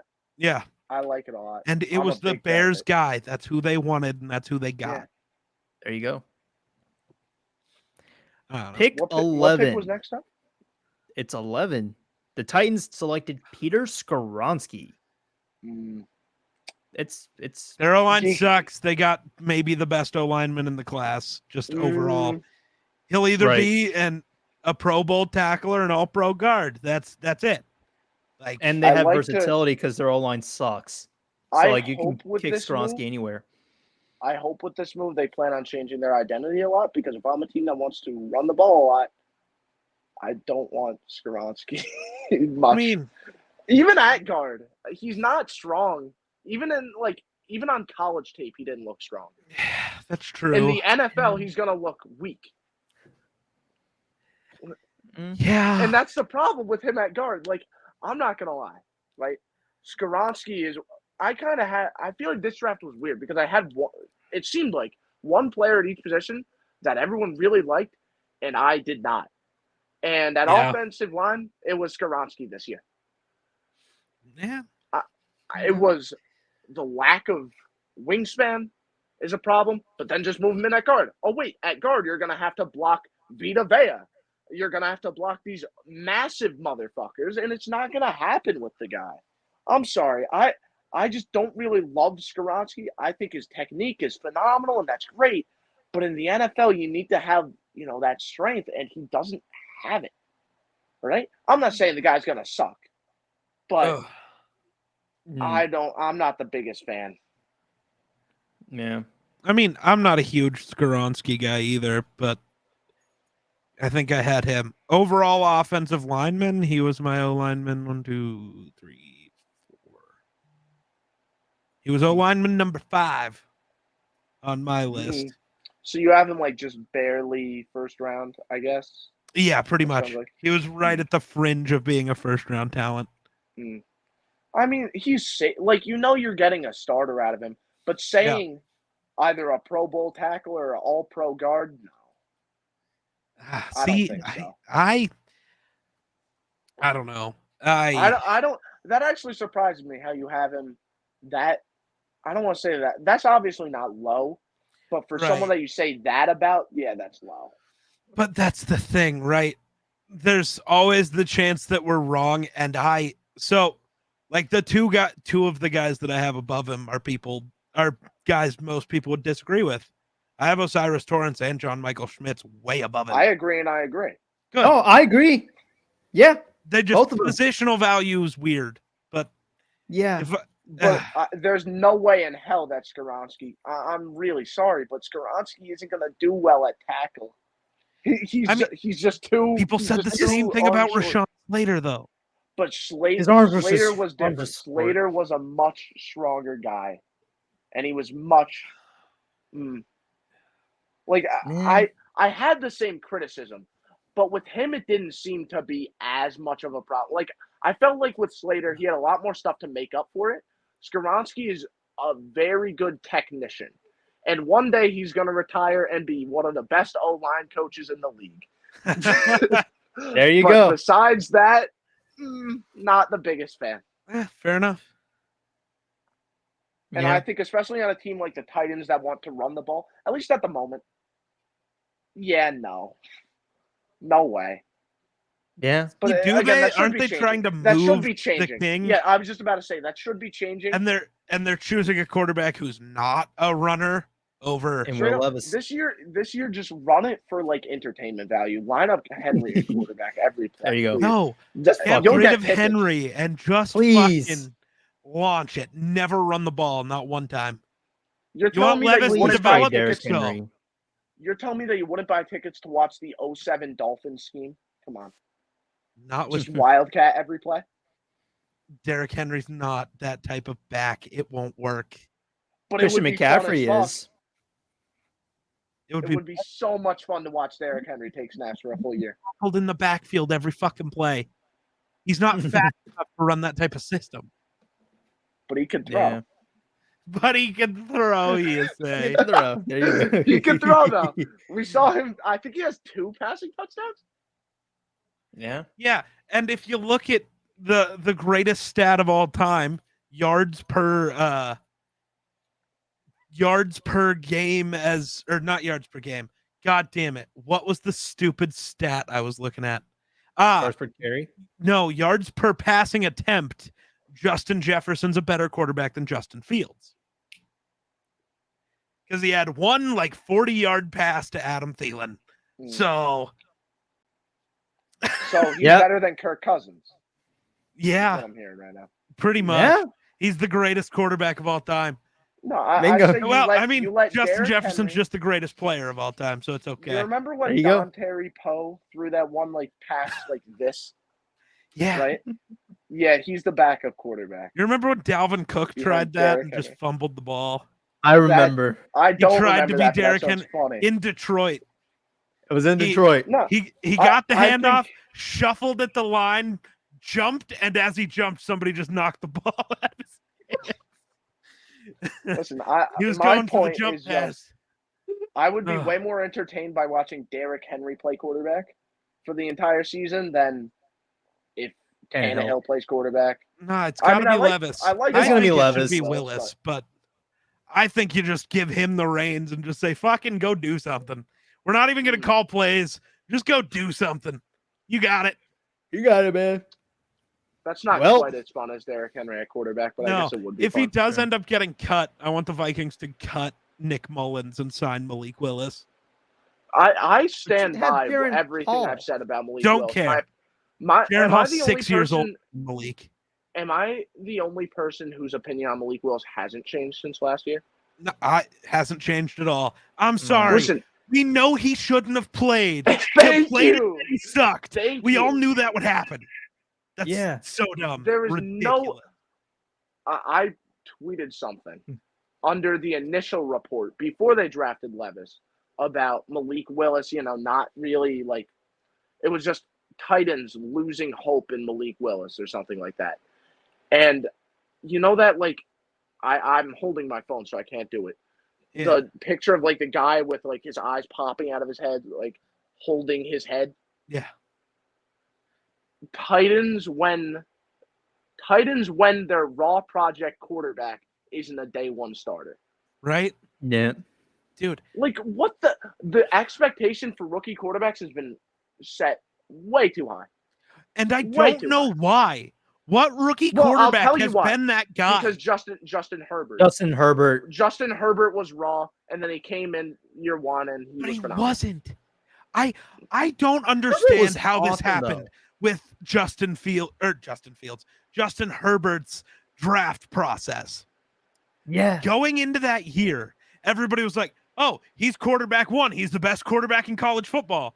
He goes out, plays exactly like it, is the most accurate of any of the guys in that draft class, has the best mechanics, has the best arm, and suddenly, well, he's just super raw. He's really not that guy. I don't know where that narrative came from. I don't know how that happened. I think it was mainly because of the way the offense was set up in Oregon. Maybe, but he was throwing screen passes on 80% of his passes. But so is everybody else that's college. Yeah. Trevor Lawrence was throwing screen passes constantly. Every Ohio State quarterback ever gets to do that constantly until now, because Marvin Harrison Jr. exists and he's a cheat code. Yeah, but Trevor Lawrence had a label. Herbert didn't. That's fair. But that's my thing. I don't know what happened because he was my quarterback one the whole time. I always knew it, and I don't. I liked Burrow. But that was actually my first year where I really started to cover. That was actually the time where I really started to get deep into the NFL draft and all that stuff. And that's really when I started to make content on the NFL. Yeah. And Tua was my QB1, so I'll go fuck myself. How did you pick an Alabama QB? The only one of them that's ever been good, never will be good, is Jalen Hurts. Yeah. Well, and that's because he wasn't a Bama QB. He was just like every other Bama QB. And then he got to go deal with that one coach who was really good at Oklahoma. I think, again, I'm going to go on a tangent that has nothing to do with – I honestly forgot what pick That's was. fine. But yeah, I don't know. So I got a tracker.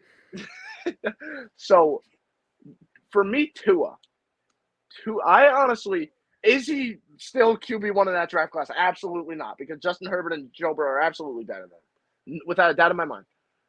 If Tua was able to stay healthy, I still think he's like borderline top 10. Because I think what Tua does, his skill set, it's extremely different, but it is still good, and it's rare, man. The ability to time your passes, and he has one of the quickest releases in the NFL.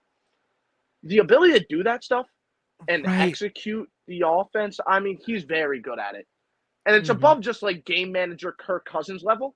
Like the timing that he has, it's really high caliber. And it does elevate the offense. It goes back to the comp I've always said. He's Teddy Bridgewater. So my comp for him was Drew Brees. I think everybody's kind of forgot what Teddy Bridgewater actually was. Because now he's just like journeyman, kind of good at whatever you need him to do, but like not that great at anything. No, coming out, Teddy and Tua are the same fucking guy. They really were. Yeah. They're always guys you're going to want over them because they don't have a big arm. They're not uber athletic, whatever. But their ability to just dissect a team. And we've seen that. Look at what happened when Teddy went to New Orleans with a coach that knew how to handle a quarterback like that. Because it's the same as what post-2017 Drew Brees was. They're just so precise. And it works. It's the ability to time your throws. Like, that is a legit talent. Yes. All right? That isn't just, like, mental. Like, the ability to throw the ball as quick as you do. The ability to catch the snap and instantaneously turn your entire body and throw the ball with good mechanics. And I guess Tua's mechanics aren't the best ever. But he's left-handed. No left-handed quarterback's mechanics will ever be good. He's left-handed and throws like if I were to throw left-handed. Right. I swear. He throws. He looks like he wasn't like. It looks like he's throwing with his indominant hand every play. It's the same thing as what happened with Tebow. That's it. Just doesn't look right, and everybody questions. Tebow's release was bad. Right. Tua's release is just very different. Right. It's just goofy. But it works. But that's been my comp for Tua. But you guys all know me. I'm also too high on Teddy always. He is the greatest quarterback of all time, and I stand by this.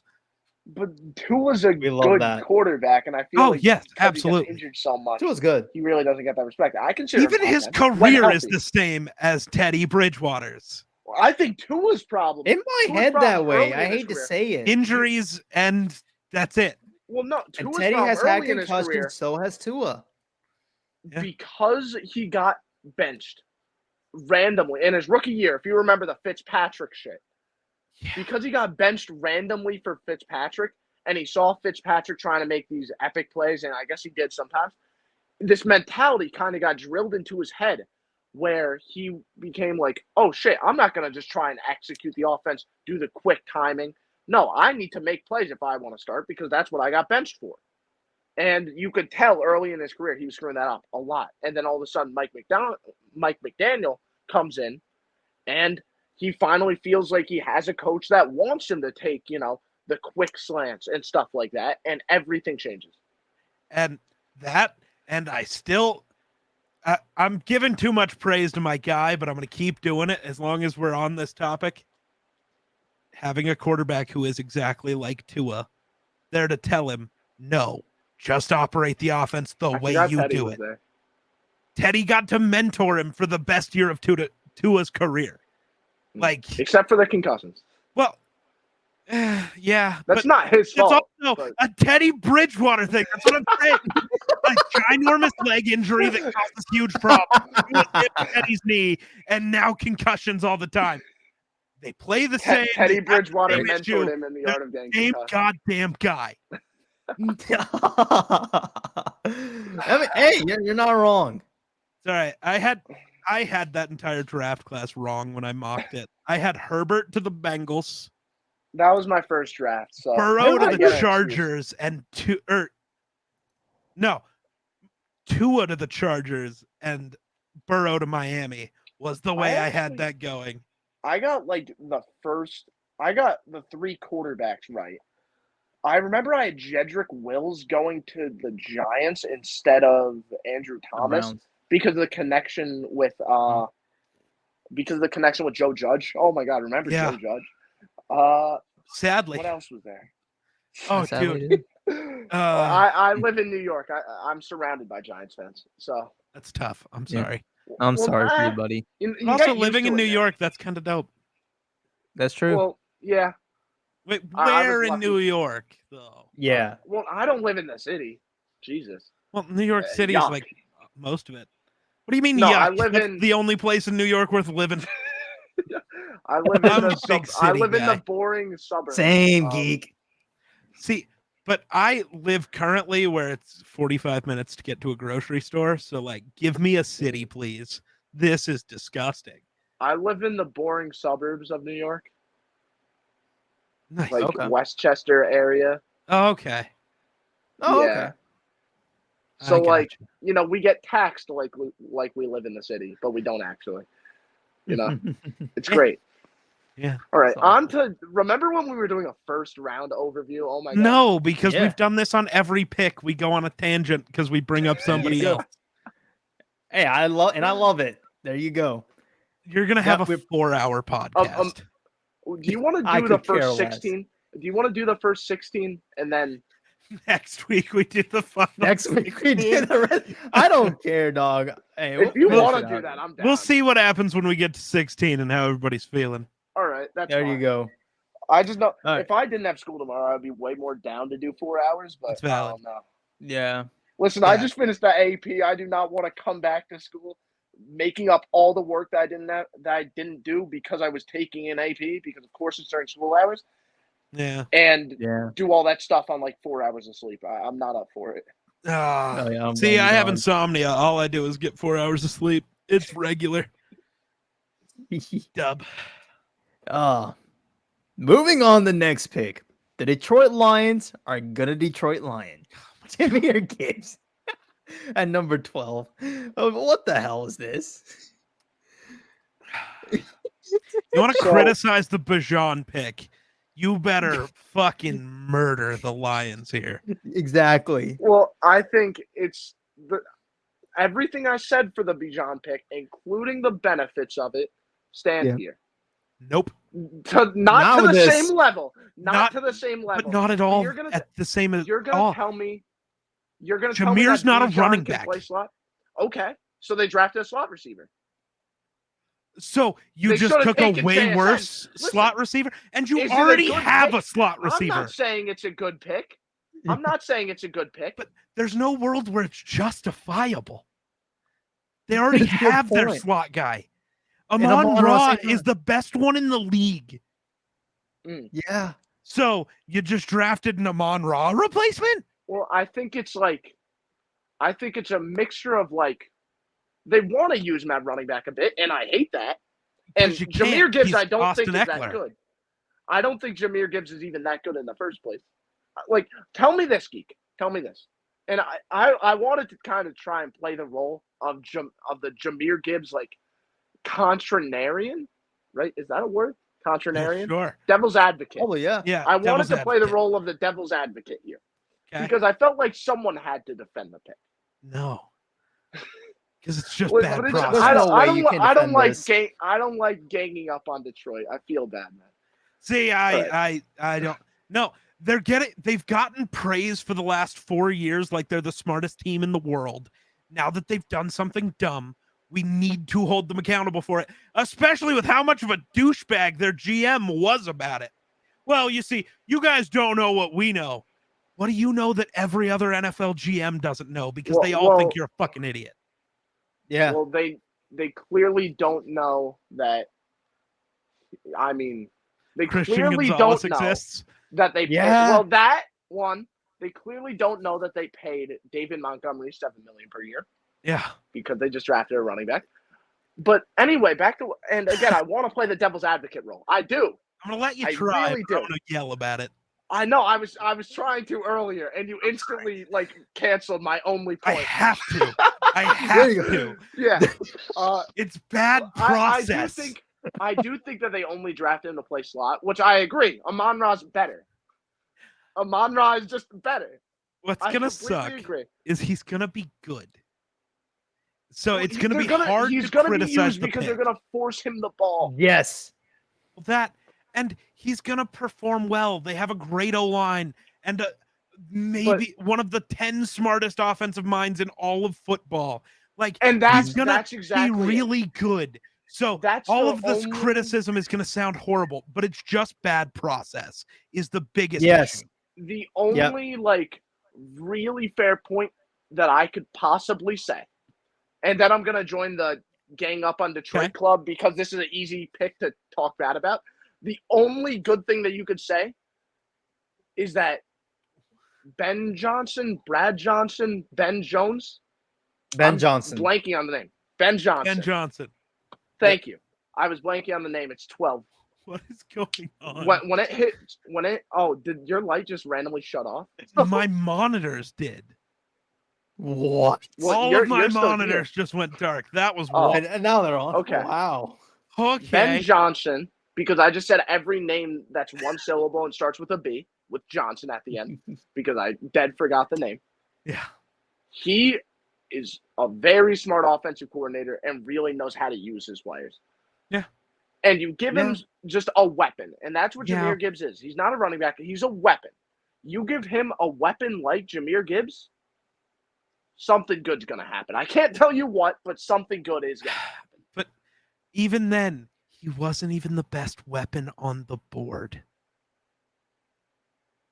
Yeah. Jackson's been the jig. He was. Is he even a top 5 weapon on the board in that moment? No. It's just horrible process. Because here's what you do. Here's what I've been talking about this entire time. I know this is a lot of hypotheticals, except it's not. We saw how the board fell. Right. You take Christian Gonzalez here at 12. You don't even take Jack Campbell at 18. You take literally anybody else that's useful. I don't know who. You have your pick. Michael Mayer. You take whoever. Nolan Smith, maybe. Kalijah Cansey, maybe. Mozzie Smith, because, your fucking defense is horrible. And a third off-ball linebacker is not really going to solve that. So you pick one of them at 18. Then guess what? With your second-round picks, you take Jahmyr, you take Campbell, or, as I really think would have happened, you take Branch and Campbell, and then in the third round, you take Jahmyr, and you have the best class of all time. But instead, you use bad process, and you end up with 2 players that are going to be good, but you're going to look back at where you picked them and realize you're a fucking moron. Yeah, and I like that you brought up the order in which they were drafted, because I do think that's another point I could say towards Detroit, although, again, it's not really the best point, but again, I'm just trying to play the devil's advocate. If you switch where they were drafted, it makes it more okay. It doesn't. It's still bad process. You just got lucky that every other team in the NFL forgot Brian Branch was good. Yeah, they really did. But bad combine. This happens all the time. There's always one incredible player that has a bad combine or just a bad drill at the combine.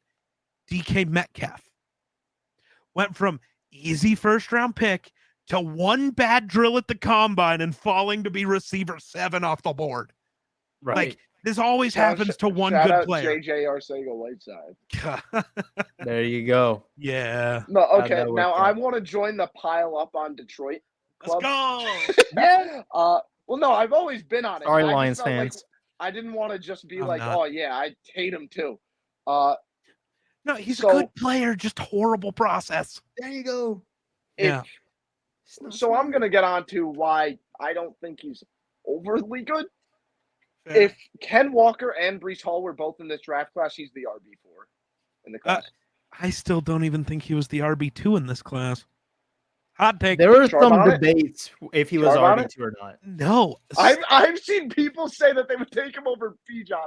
I heard like NFL scouts were saying that, and that's terrible. Yeah, Yeah, that's so the NFL stupid. scout was the Lions scout, obviously. Yeah, obviously, No, yeah. It was take him at scouts 6. plural. It was scouts plural. Yeah, the Lions have more than one scout. It was just I the think Lions that scouting there room. were other ones. I don't know. I think there were other ones, and I find that hilarious. The Chargers? Maybe because he's just an Eckler clone. He's just But Eckler, quicker. but faster. So, Yeah, best running back in the class. there you go. Except Eckler's the reason you lost your playoff game, so that's a dub. Well, I think it's more of the reason was that you didn't have a complimentary back. Right, it's Eckler. Because it's Eckler. No, You can't pay Eckler the way they goes pay back him. to what I was initially saying. You can't They're pay not Eckler paying the him way yet. they pay him. They're not paying him that much yet. How much? Paying are him they enough right that you now? don't take another. I have. I don't know. I don't think he's getting like tippity top money. He should be getting money way less than David Montgomery is making. On right drugs. I know that. In what year was last year? 2022. He had a $7 million cap at last year.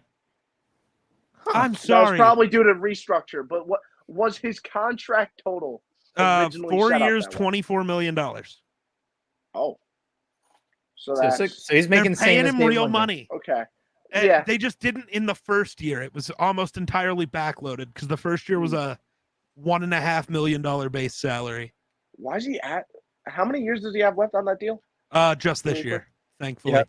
This year, so that's why he's asking for the extension. All Yeah. right, that makes sense. but you can't give him an extension. He's worth about $2 million. Yeah, Unless you just move him to receiver entirely.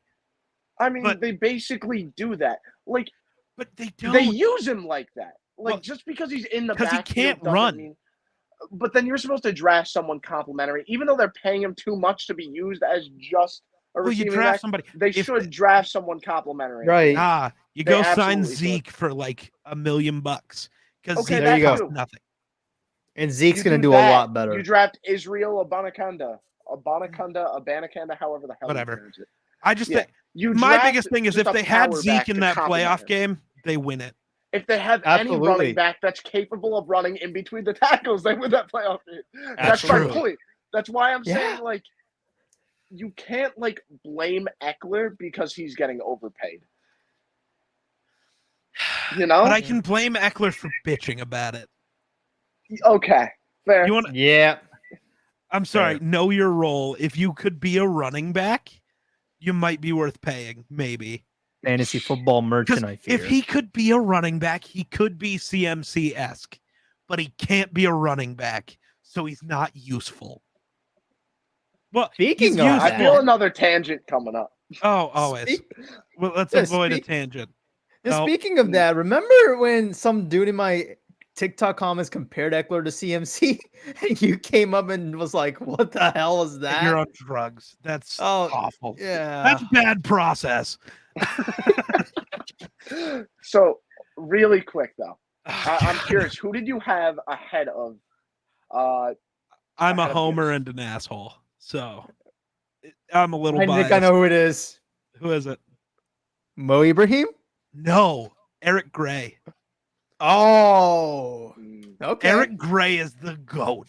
So you must have loved the Giants pick then. There you go. Oh, when they got him, I was so pissed.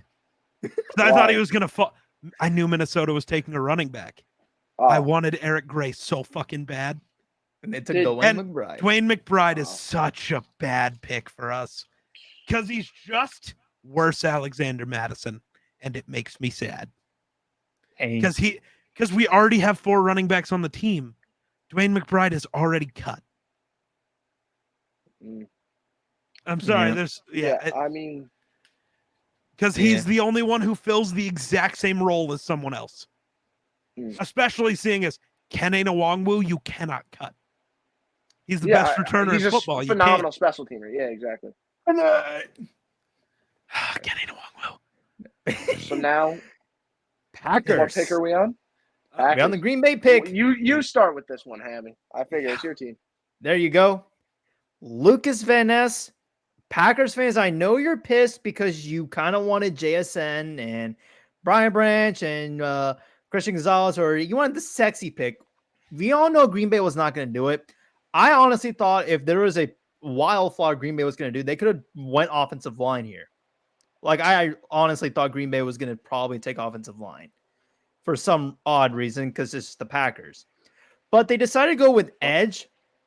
They take Lucas Van Ness, and I like this pick. I think this is a guy that, listen, the Packers cannot generate pressure. If you watched any of the games Green Bay had last year, no pressures at all. And then we suffered with Rashawn Gary, like literally tearing his ACL, and we had zero edge depth.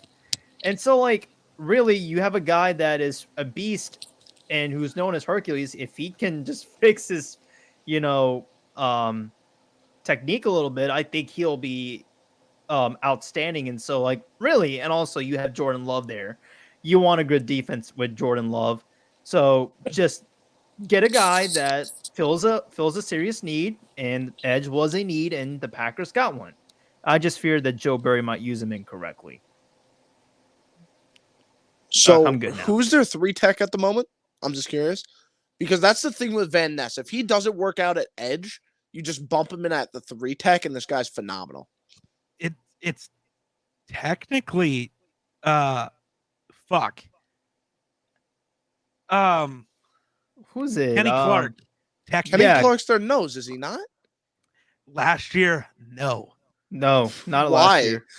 Why did they even? So he's not replacing Kenny Clark. He's not. Why did they? Okay, so Slayton, step 1 is it because is it because Kenny Clark's undersized? He doesn't play undersized. He's big, but right, it's like Aaron Donald. He's 6'3". Okay, no, I definitely thought he was undersized. So I don't know. So here's the thing, right? So step 1, if you want to have Lucas Van Ness like on the team, you move Kenny Clark back to nose, which I didn't even think would be a step. But I guess that's what you got to do. Yeah. Packers. It should be the step. Yeah, so that's very Green Bay. Yeah. Listen, this guy could play edge if you somehow like perfectly mold him into like Rashawn like Gary. have the single best glow up off season I've ever seen in terms of technique from an edge rusher. Well, so Rashawn Gary, Daniil Hunter, the exact thing that this division is known for. Glow ups for edge rushers. There you go. Yeah, I guess. So if they do that, then he could stay on the edge. But unlikely. How do you even play him at the edge, though? Preston Smith exists. Rashawn Gary exists. Are you really going to have Preston Smith has 1 more year left, right? So I think that might have been their plan. I think their plan was he's not an asset for now. But that's why you move him on 3 tech this year. But if you do that, you're saying Devontae Wyatt, your pick last year, your first round pick last year. Oh, that's was the a problem. Bust. Devontae Wyatt. Yeah, that's what you're basically saying. So it's Devontae Wyatt's the nose tackle. That's why they moved Kenny Clark. Because he couldn't actually play 3 tech. But if you move Kenny Clark and you put Lucas Van Ness out there, you're saying Wyatt was a bust after a year. Well, I mean, so they run a 3-4. You don't trust. Yes. But they run a 3-4.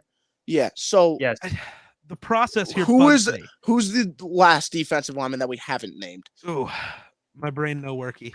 So I think that's who you replaced. We lost Dean Lowry to Geeks. It might have been Dean Lowry actually. So probably it was Dean Lowry. So who's there right now? You do one of 2 things. You either are like, okay, Lucas Van Ness is a project for now. TJ Slayton and Jonathan Ford all sorted there, and then we. So there's 2 approaches, and Geek, tell me what you like more. Tell me what you think is more realistic. It's obvious which you like more, but which of these do you think is more realistic? You put Van Ness as your other interior defensive lineman for now, and then once Preston Smith leaves, you put him at edge, or do you just have him sit behind Preston Smith and get him purely used to edge? Like, those are the 2 approaches with this pick. I feel like either are fine. I don't like either. Because again, to me, it's bad process. To get a guy who your only goal is to move him out of position and hope he can do well there. Well, temporarily until Preston Smith is gone. But again, that's what you do, or he's just on the bench. You're using a top 15 guy, a top 15 pick on either a bench player or forcing him to be out of position when you have a ton of actual needs that could have been filled here. Right. And like, if you want the 3 tech, Kalijah Cansey was right there, and he's better in every way. There you go. Yeah. Yeah, Van you Ness don't want to hear my thoughts stronger. I don't. You don't want to care. hear my thoughts on Kalijah Yeah, Cansey. you hate good players. We get it.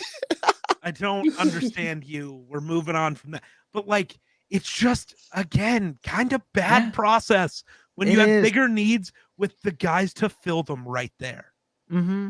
It's just Gutekunst doing what Gutekunst do. Draft bad. Draft bad in the first round. You take and then do incredible later in the draft. That's what he does. So Hammy, tell me this as someone that really liked this pick, or you made it sound like you like it a decent amount. Yeah. What's the logic you think? Because I think the only reason they did it was because they want to replace Preston Smith at some point. That's probably whether that's by having Van Ness like on, as the 3 tech originally, and then moving him to the edge when Smith is gone. I don't think that's really relevant. I think that's probably what the goal is. I remember we had Rashawn They're just going to cut Preston Smith because he's under contract for 3 more years after next year. Yeah. Isn't Preston Smith like 32? No, he's 30. 30. Oh, I guess he's younger than I thought. Yeah, you're thinking of Za'Darius. I probably am. The other Smith. Yeah. Yeah. Za'Darius. I remember I probably merged their existence because they were both Packers edges. Named Smith. Yeah. The Smith Bros. No, I remember when the Packers drafted Rashawn Gary. That was when we had Za'Darius and Preston on the edge, and I think Gary was still developing. Well, yeah, and they just had him on the bench, right? Yeah. Yeah. But Rashawn Gary, was he a first-round pick? Am I on drugs? He was. I think he was our 2019 first-round pick. Because I viewed him very much the same as Daniil Hunter, a guy you can't draft early because he's just not there yet. So which was kind of valid.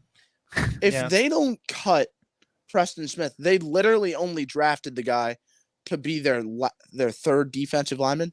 Yeah, pretty much. Now you see why it bugs me so goddamn much. I like Van Ness like a pretty large amount. He's raw, but I definitely do. Right. He's not Miles Murphy. We're free from the Miles Murphy. Well, God, I wanted it to be Murphy so goddamn bad. I don't know. This one's tough for me. This one is really tough. I don't hate it. Oh, I don't hate it. It's a fine pick. It's a fine just more of the process isn't great because you have so many needs and you're not really filling one. Brian Branch could have been the perfect pick here. I almost want to say that this is them, I guess, kind of trying to go BPA, but not really. Not even close. This was not a BPA. Well, no, I think that they think it's BPA. Maybe. It's Brian Gutekunst. Yeah. That's true. I mean, receiver would have just been a better pick. Receiver, another tackle, a guard. Anything. Just help Jordan Love, man. It's really that simple. Just help Jordan Love. Hunter Lepke was the pick there. Let's be real. Hey, Miller would have had a 2-hour. He would have cried. One direction for that. No, he would have cried. He would have been crying. It would have been bad. It would have been tough. It would have been not good. Miller would have been in shambles. Oh man. Other way. Packers, fine pick. 14. The Pittsburgh Steelers traded up with the New England Patriots, and they selected Broderick Jones.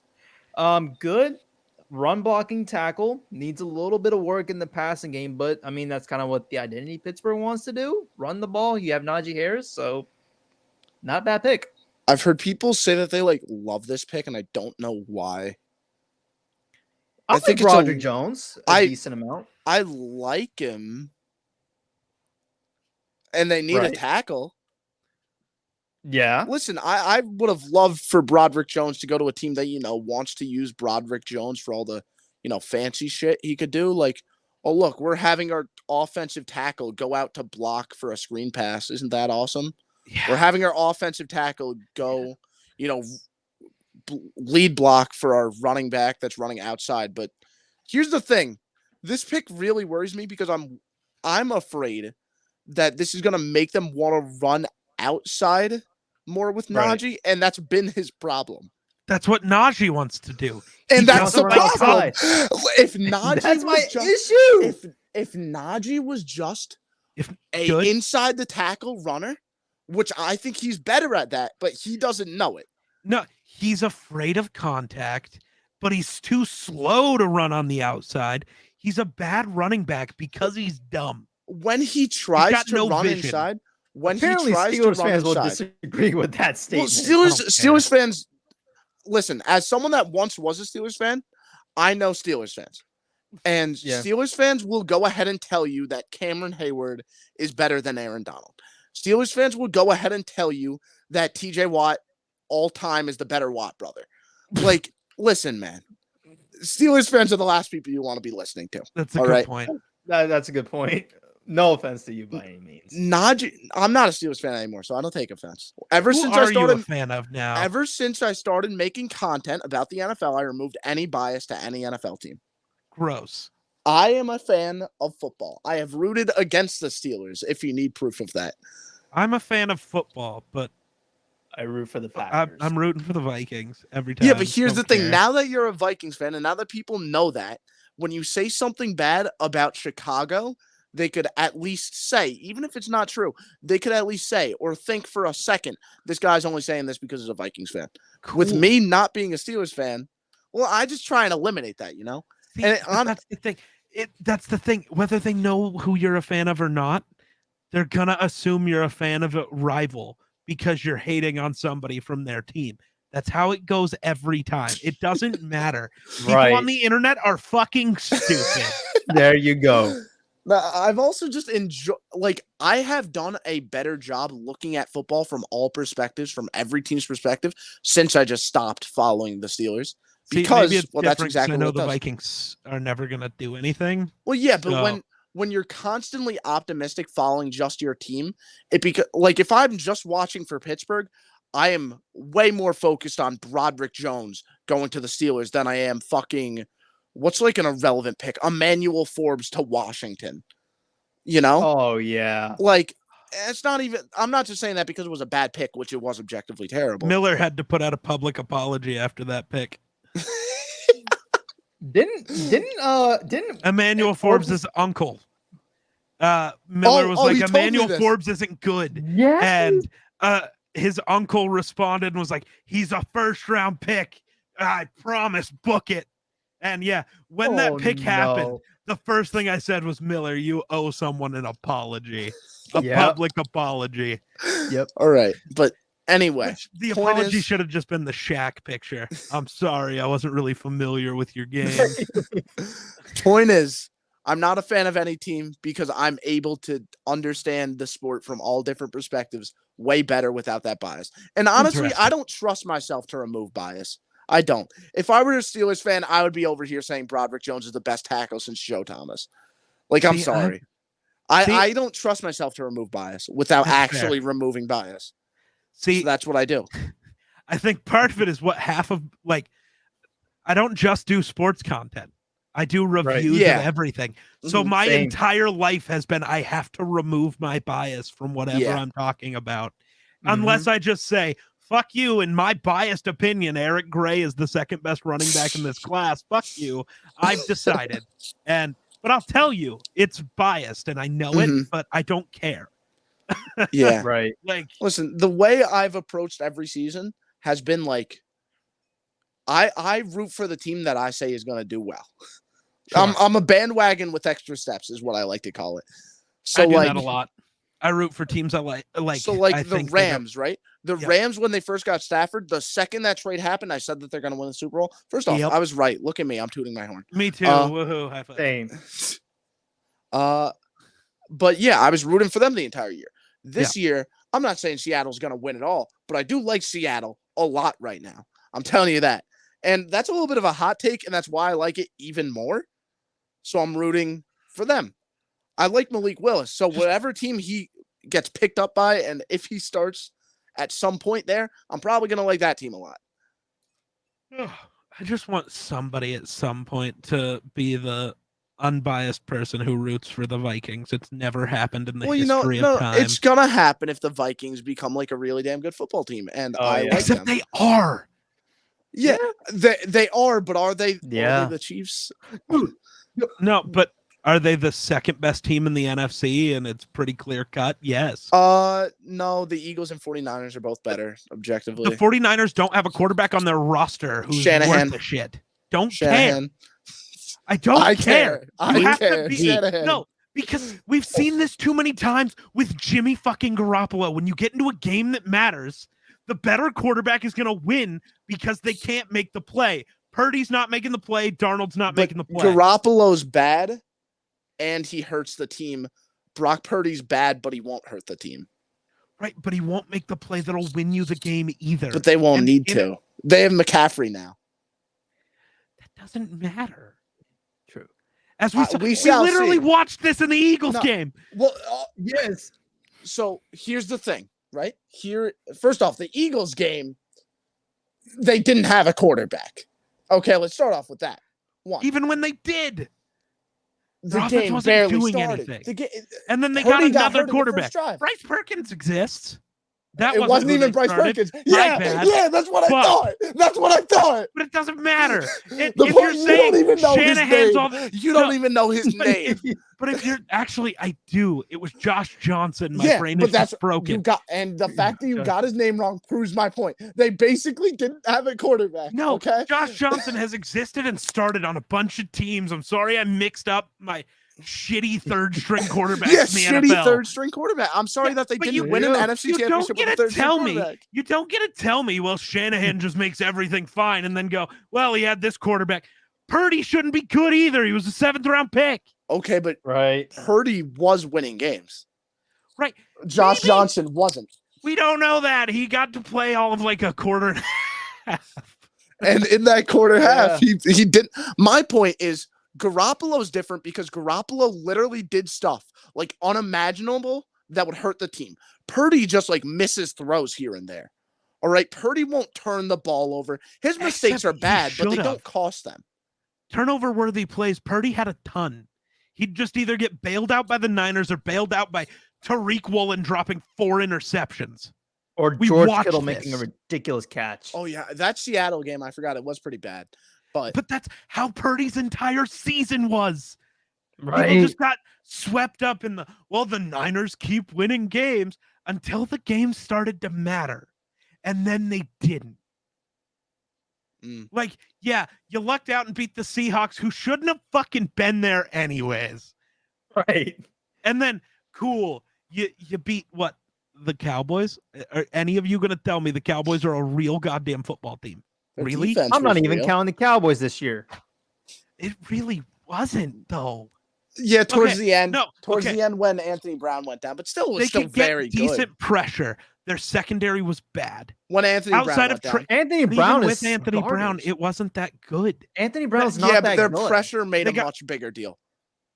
Right. Until they faced teams that could just easily beat you. Which that was normally when Brown went down, but all right.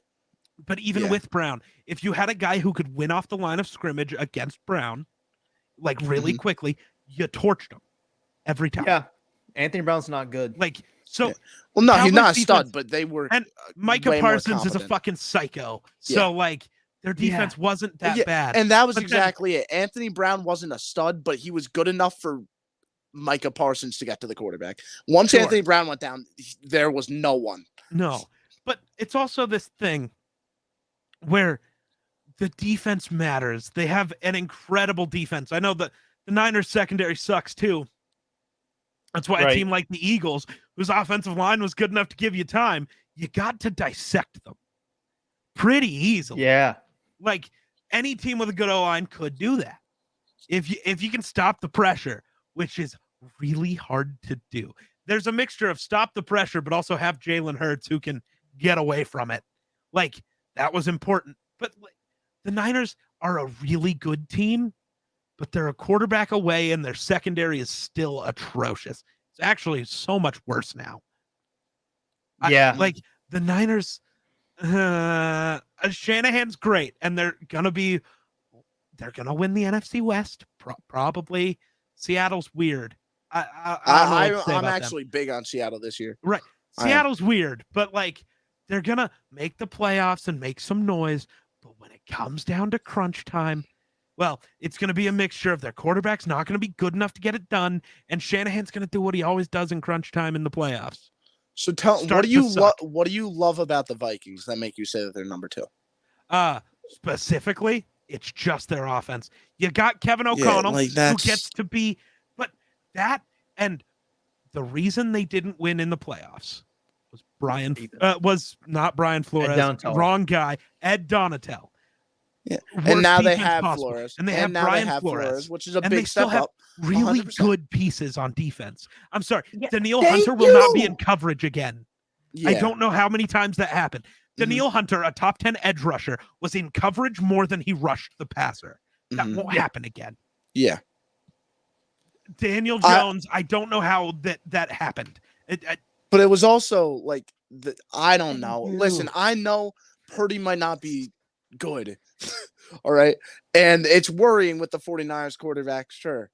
But I'm taking them over the Vikings every day of the week here. The Vikings at this moment, yes, Trent Williams is the best offensive lineman in football. Sure. Vikings have the better line, better receiving room, the better quarterback. Trent Williams really does fool people. Not the better running back room, and definitely not the better running back scheme because Shanahan's a psycho. But the better defensive backfield. Yeah, not better linebacker. So the two non-premium positions is what the Niners are better at. And D-line is not D-line as a whole? D-line as a whole is interesting. Okay, but if you want to do it separately, on the field. If you want to do it separately, edge is better, and so is interior defensive line. Is it? Is edge entirely better? Outside of Bosa, who else they got at edge? But it's fucking Bosa. You can't name nobody. Right. But Daniil Hunter's it's the top Bosa 10 and Eric versus Armstead. The number. He's not an edge. He's interior. Well, they move him around. They do both. But again, Daniil Hunter, Zadarius Smith, DJ Wanham has been really good as a third edge. He's better than any other edge on the 49ers. Again, being biased. When you actually, because Daniil Hunter has missed time 2 years ago, Wanham started every game and was really good. It's just you're saying, oh, it's just Bosa, as if it's no, just Bosa. I'm not saying, but it's Bosa. Yeah, but also that's one dude. I'm sorry, but your entire position group isn't going to be better than a top 10 guy and a top 15 guy just because you have the number 1 guy. The position group as a whole is not better. Bosa is insane, and I'm not underselling that. Bosa's a game wrecker, 100%. Right. But it's easier to scheme to stop one guy than it is to stop three. But let's say that you scheme to stop him, then you have Javon Hargrave on the interior, and that's such a big addition. I forgot Javon Hargrave existed. Yeah, Hargrave's a 49er. And okay, so the D line is better. I'll get 100%. Do you want to say that still doesn't change my? Right. I still think they're the second best team in the NFC. Listen, I think Flores 100% makes a big difference. I'll tell you this. And the quarterback discrepancy is huge. Because if Kirk was on the 49ers, they're the best team in the NFC. Oh, my God. They're the best team in the NFL. That's what I'm saying. If Kirk's on the 49ers, they win the Super Bowl. They're the best team 100%. In the NFL. So, but I do think the 49ers scheme is made in a way that minimizes the amount that the quarterback can really lose you the game. And Garoppolo was different because he would actively try and lose them the game, it felt like. I don't think Purdy's mistakes, and again, I heard what you said about him having turnover-worthy plays a lot. Yeah. And I guess I need to look back at that. And I remember he did have a couple. but it was his rookie year as a fucking Mr. Irrelevant. Sure. Didn't start. Yeah. I mean, it's gonna be different, man. But it should be. That's a huge thing also, though, because of when you look at all of that and, well, because of what it was last year, well, look at what it was last year. The Vikings were one of the 10 best offenses in the NFL with a bottom 5 offensive line because of injuries. And their receiver core, I think, is better without Thielen. I'm going to be honest. Yeah. Oh, dude. With Jordan Addison. I hate saying that so much. Thielen is my guy.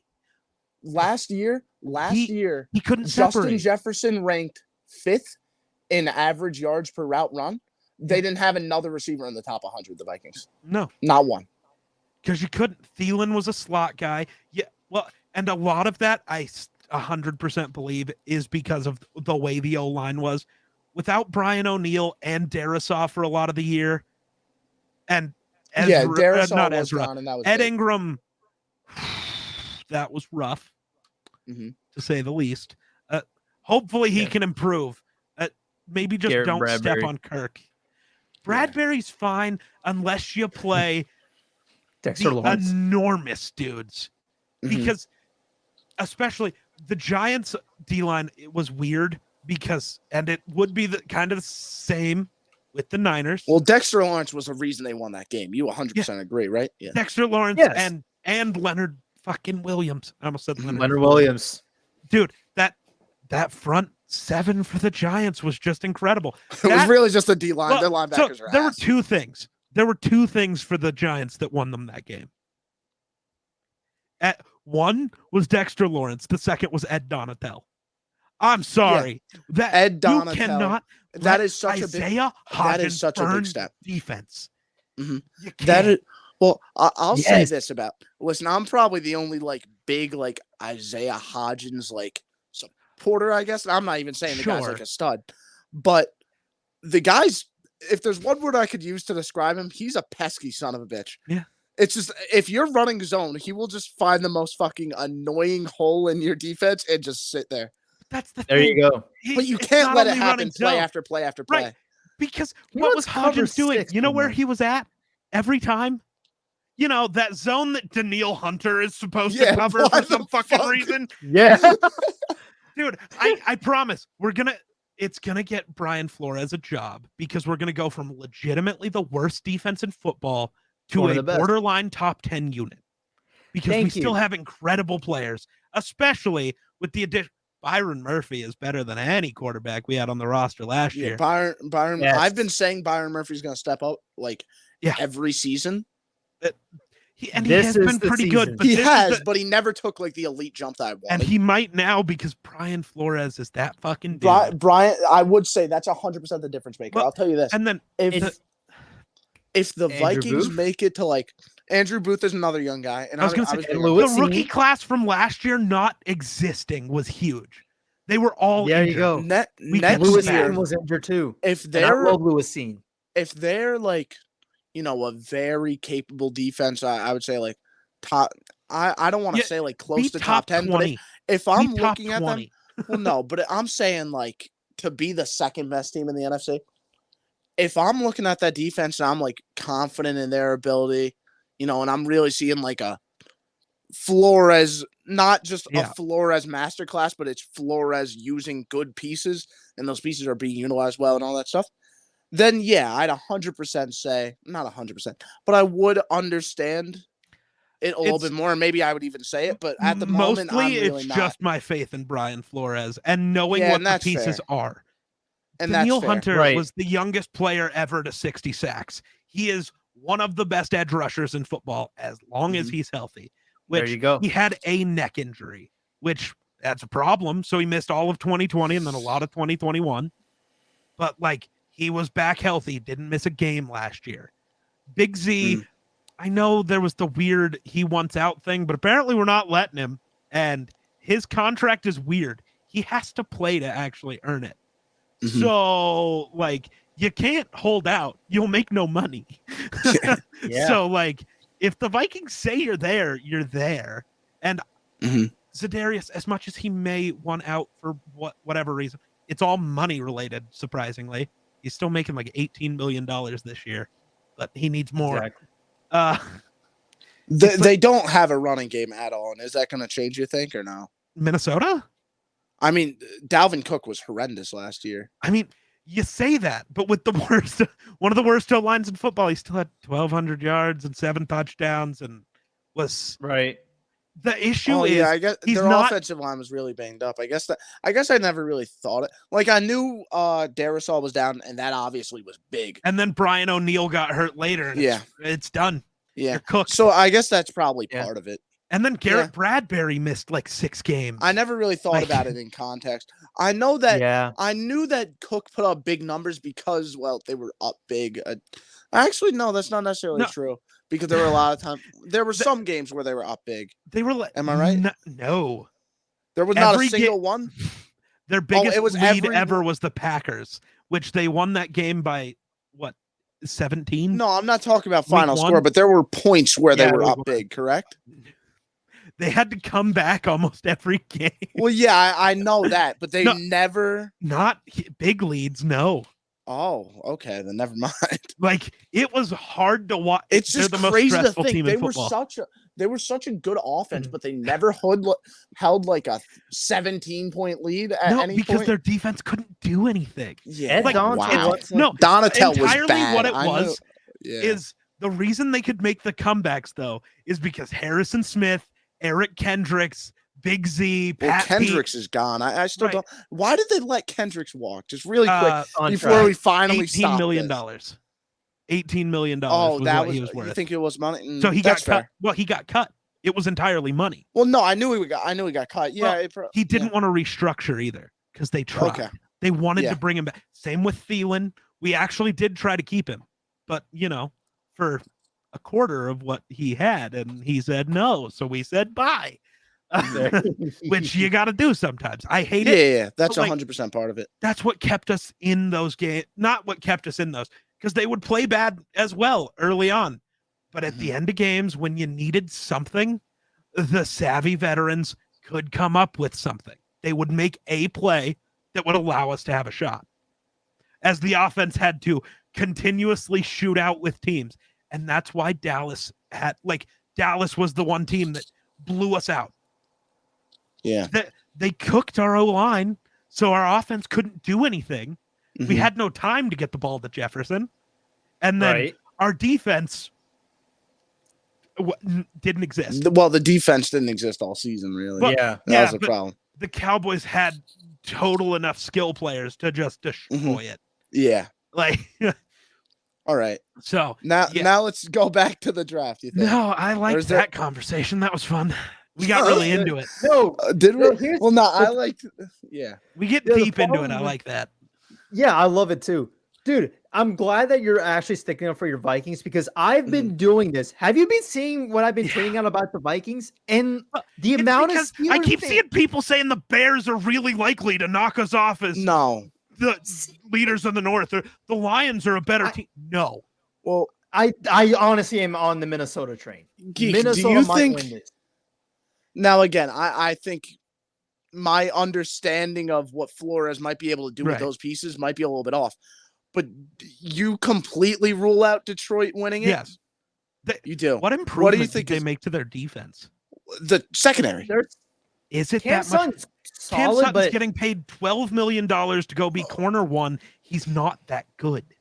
He's not a corner one. I mean, he's last corner season, 3 or corner 2. Last season, Cam Sutton had a damn good year. I mean, let's be honest. And so did Patrick Peterson, but except he didn't. Like, it's one of those things where the numbers may look okay, but when you really dive back into it, he wasn't that good. And it's weird. They gave up on Jeff Okudah entirely, even though Jeff Okudah played well for them at points. Yeah, he did. Like, that was strange. I think that, if I had to guess, that probably was a personality thing. Maybe. But Sutton, Sutton and Forbes don't move me. The CJ Gardner-Johnson and Brian Branch are interesting. Except you put one in the nickel, which is going to work. That's going to be great. Yeah. But you're probably going to put, I don't know, you're probably going to put Gardner Johnson at the nickel because he's one of the best in the league at that. Yeah. Right. So you then have Brian Branch at deep safety. It's going to be kind of like what a lot of teams did last year with teams with old, slow safeties. Yeah, but the thing is, we didn't see him do that at all in college. No, we did some, but he was mostly in the nickel. And if you put him in the nickel, CJ was never that good at safety. You didn't improve that much in the secondary. There you go. Your pass rush is still okay, but you have nothing in the interior, so let's just run wherever we go. Aren't you worried about these guys on the defensive line, James Houston, Aiden Hutchinson, at least taking steps up? If they take a big step, but they can take a big step, but the interior of their D-line means nothing. Aleem McNeil, he could take a step. After 4 years, I'm not saying this guy's going to be a stud. I'm not saying this guy's going to be a stud. 4 years and he's not been good. He's not been okay. He hasn't been starter level. Don't you think that they would have at least made some additions to replace him? What do you do? What was the guy? I mean, you miss out on Hargrave. At some point in the draft, I'm not saying bring in like some super stud, but bring in someone in the draft, maybe like a high upside guy. I thought they did. Now I'm broken. Lions. No, I might be wrong. They did not draft a interior. Not high. I know they didn't draft one early. They might have drafted Broderick Martin, round 3, a high upside guy. That they did. They took their shot. Will it work? I know nothing about Broderick Martin. I'm not. Yeah, I was just about to say I can speak on him. But I mean, Detroit probably reached yet again in round 3. So. I mean, maybe they did go Hendon Hooker there also. So I hated that pick personally. Yeah, it's weird. Because he's not a high upside guy. Why are you even bothering? Well, and even at that point, whether he is or not, I don't like the idea of drafting him where he's going to sit for multiple years when he's already old. I like you doing that if it's a Malik Willis, upside guy. Right. But I mean, because of his age, he needs to be in a spot where he can go compete for a job right now. How much younger than Jared Goff is he? Like 2 years? Not that much. Yeah. What is Jared? Yeah. Oh God, how old is Goff? I think Goff is like 3 years old. 25. Okay, so it's a 3-year difference. Yeah, that's not. Now Hooker's a lot cheaper than Goff, so there's a world where Hooker can perform Goff level, which the Lions seem very confident in. We have Jared Goff level quarterback play. We're really good. Mm-hmm. So if Hooker can with all be the Goff, pieces they have, it's easy to look. And they're already trying to plan to extend Goff anyways. Right, which that makes it so ridiculous. You just drafted a backup at that point. And if you were going to do that, you could have went with somebody with some upside. Mm-hmm. Well, exactly. Well, no, if you're trying, let's say Detroit is delusional and they think that they could compete for a Super Bowl. I think if that's the case, then drafting a backup that's safe makes sense because if Goff goes down. Yeah. Yeah, that makes sense actually. Because I do think Hooker could, if need be, come in and run that offense effectively for a few weeks. He can. And then he can. And if he does that, maybe it's enough for them to move on from Goff. And then I guess you do get 2 years younger, but or 3 years younger. But the bigger thing is, instead of $45 million a year, it's 4. Yeah. I mean, I don't know. I think Minnesota is. It honestly is decently close for me still. See, because I'm defense I is just am so confident bad. in. I am. I'll take might Minnesota's need to look back at before Sutton. Detroit's. I might need to look back at Sutton, but I remember watching his film when I'm not saying he first was got awful, signed, but he wasn't. He wasn't. You don't think he's capable of one. being a corner one? And then Emmanuel Mosley, we all know he won't be, right? No. Yeah, no way. No. And they don't Although really he's have a fine 2 or 3, yeah. Yeah. I but think then in a CJ Gardner perfect world- Johnson's the in a best, perfect one of the world, best slots. You get Christian Gonzalez, They should have. and that would have been incredible. There's your corner 1. You get Sutton as a corner 2, where he's going to be really great.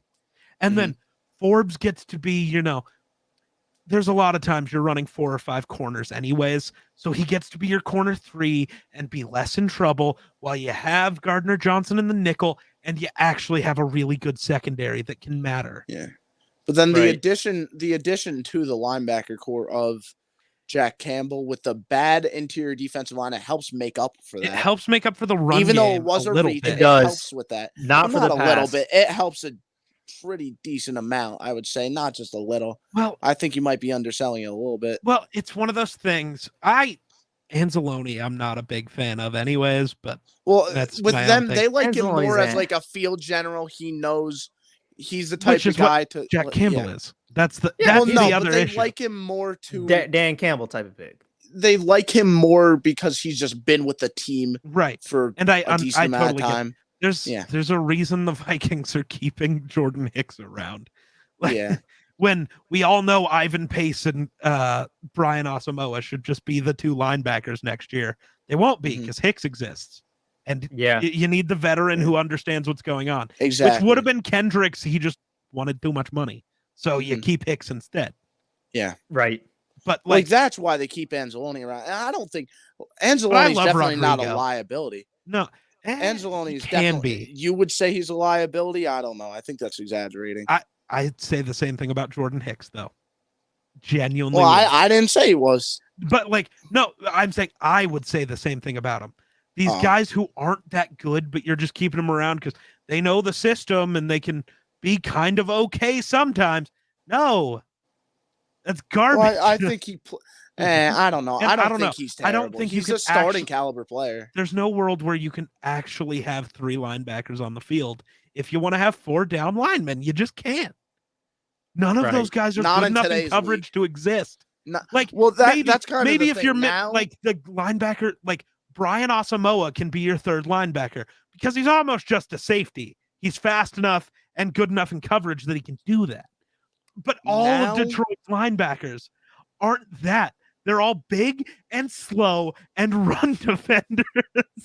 I think that a lot of teams have this old school mentality of, let's build the defensive front just to stop the run. Sure. And it's stupid. I agree. Yeah.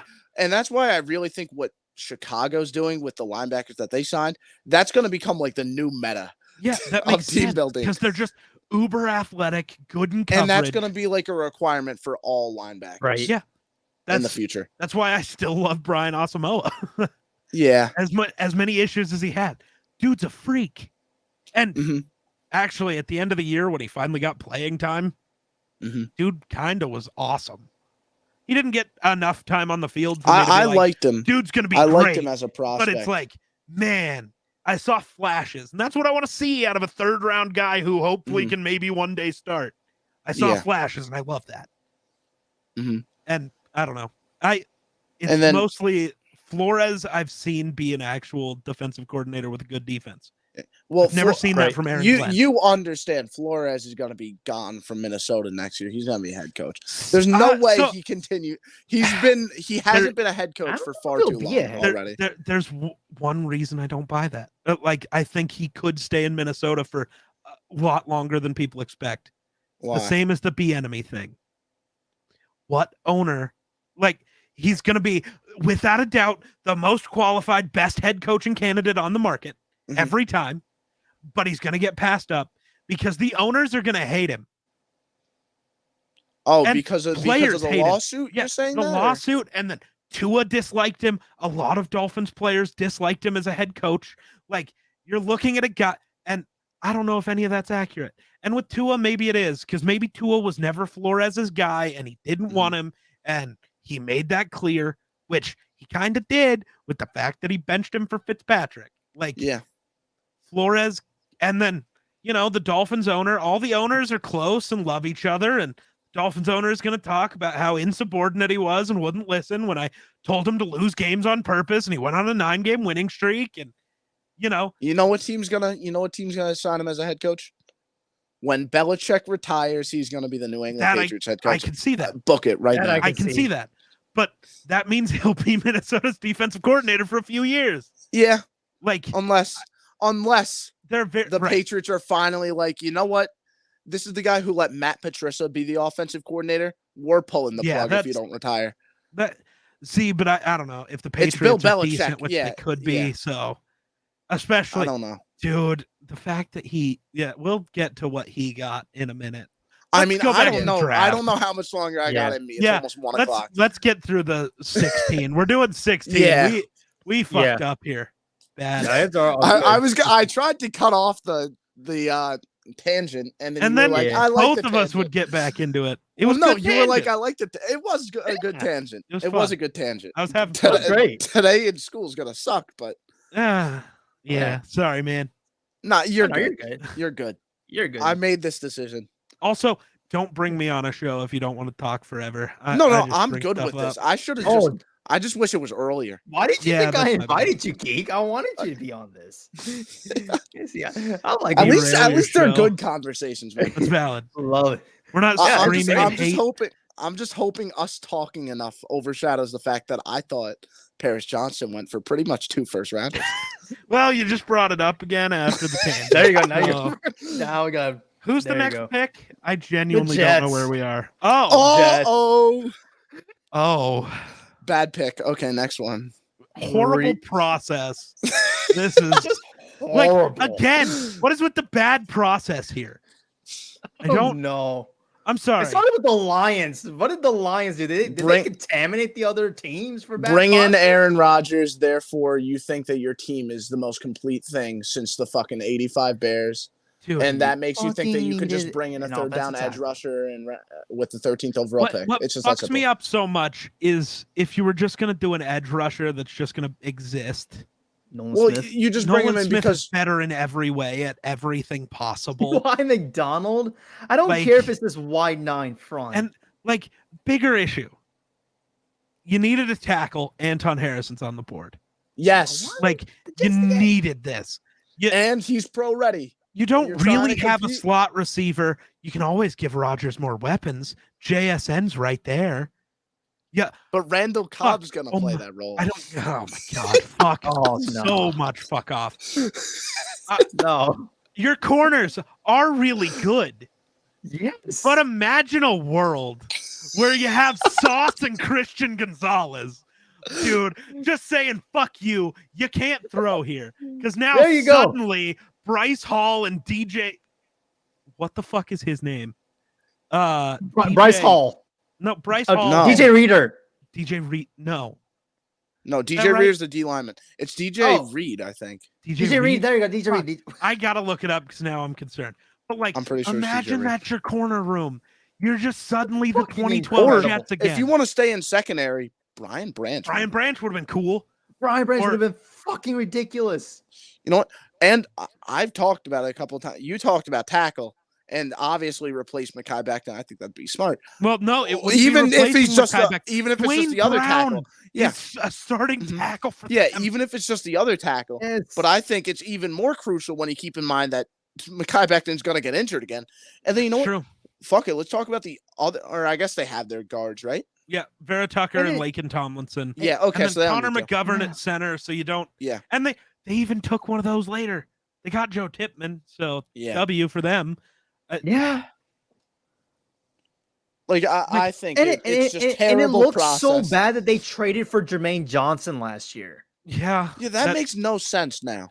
Dude, so it's like do they not believe in him? Or it's like what? they're trying to do the Eagles thing, but they forget to rotate them. But neither of them are even rotating. Will McDonald's not going to start. Carl Lawson and John Franklin Myers exist.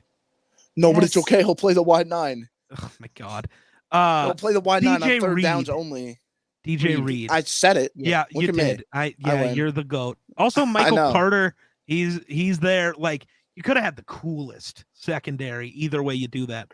Also, you would have had no Quentin Jefferson is your other D tackle. Mozzie Smith could have been cool.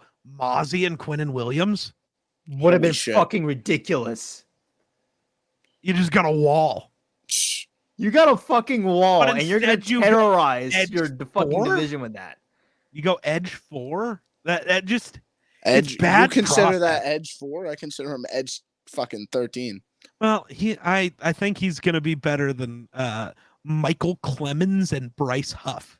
I really don't think Will McDonald is that bad, but like edge 4 on this team. Oh, you mean on that team? Oh, yeah, I thought you meant overall. No, I meant they drafted Oh. edge 4 on their roster.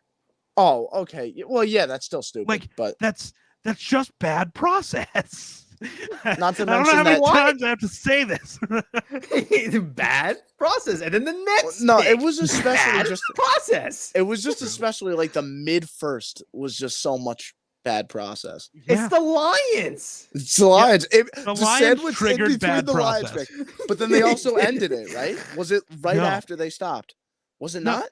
Because they took Jack Campbell, which like not too bad. No, it ended it was the Patriots with the best process. But then right And after the that, Lions Jack tried Campbell, to right? start it again. Yeah, they Yeah. tried And to the start Bucks the ended bad it. process Okay, again. Yeah. And then the Bucks ended it.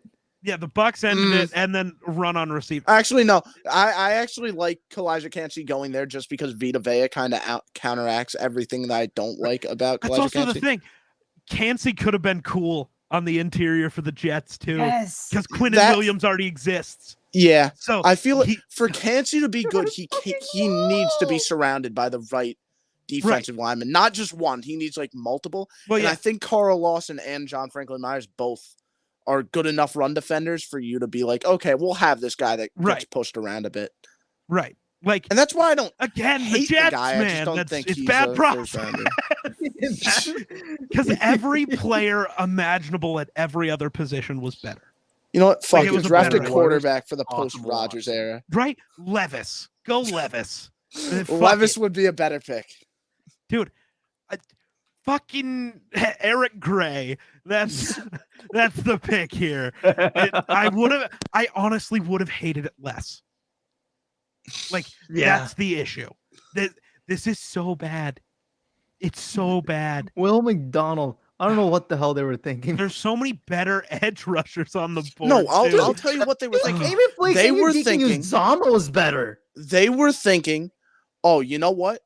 We're a team that is just so complete because we have Aaron Rodgers. Let's draft a third down pass rusher for when we play against the Chiefs, the Bengals, because we need to stop the pass against them.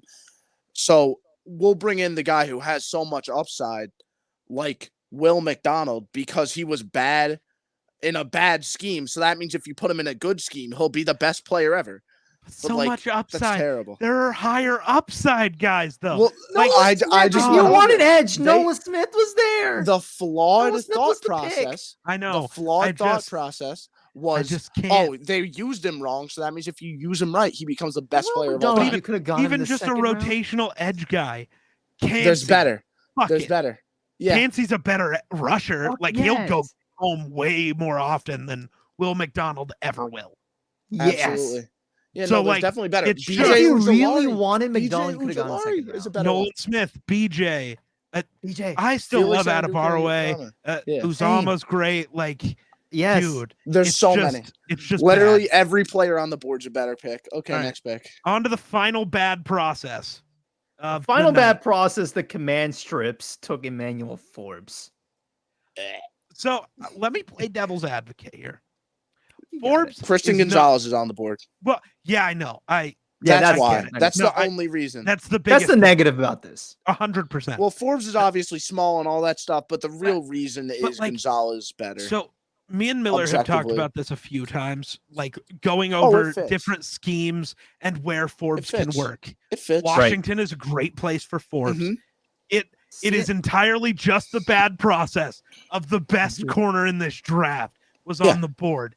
That's literally it. It's like last year. Right. Imagine the Bills come up to pick where they picked a corner. They picked Khair Alam. But imagine Sauce was on the board there. It's fucking ridiculous that is what this when you is. think of it that way. And that's what this is. It's not that Khair Alam or Forbes is bad. It's that Sauce was on the board. And that's a problem. You don't take that guy over that guy. You can't. I saw now. This one is exaggerating it because it is pretty much saying it's bad. It's Jalen Reagor and Justin Jefferson. Yeah, I was just about. Well, that's what Jackson Powers. He tweeted that when the pick first happened. I was like, yeah.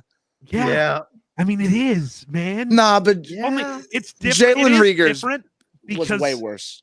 But it's also different because at the time of the pick, Jefferson wasn't the Jefferson we know. Yeah, right. It was basically JSN.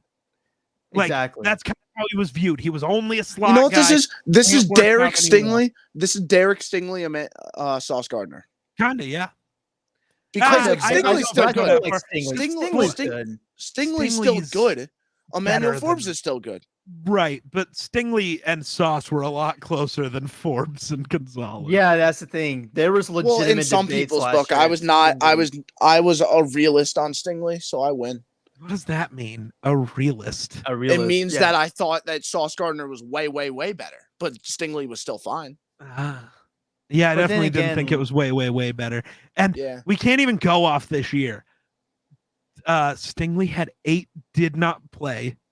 He DNP'd because Lovey benched him to lose games. This actually happened. He was not injured.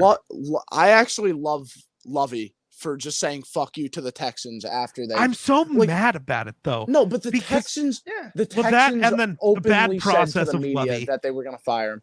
The Texans openly said to the media that he was going to be gone. So it's just like, "Fuck you guys, I'm winning the last game." So Stingley never played again, and all of that. Well, it happened the week before the end of the season, so that happened earlier. But like the thing is, but the part that bothers me more about that is the call to Stingley.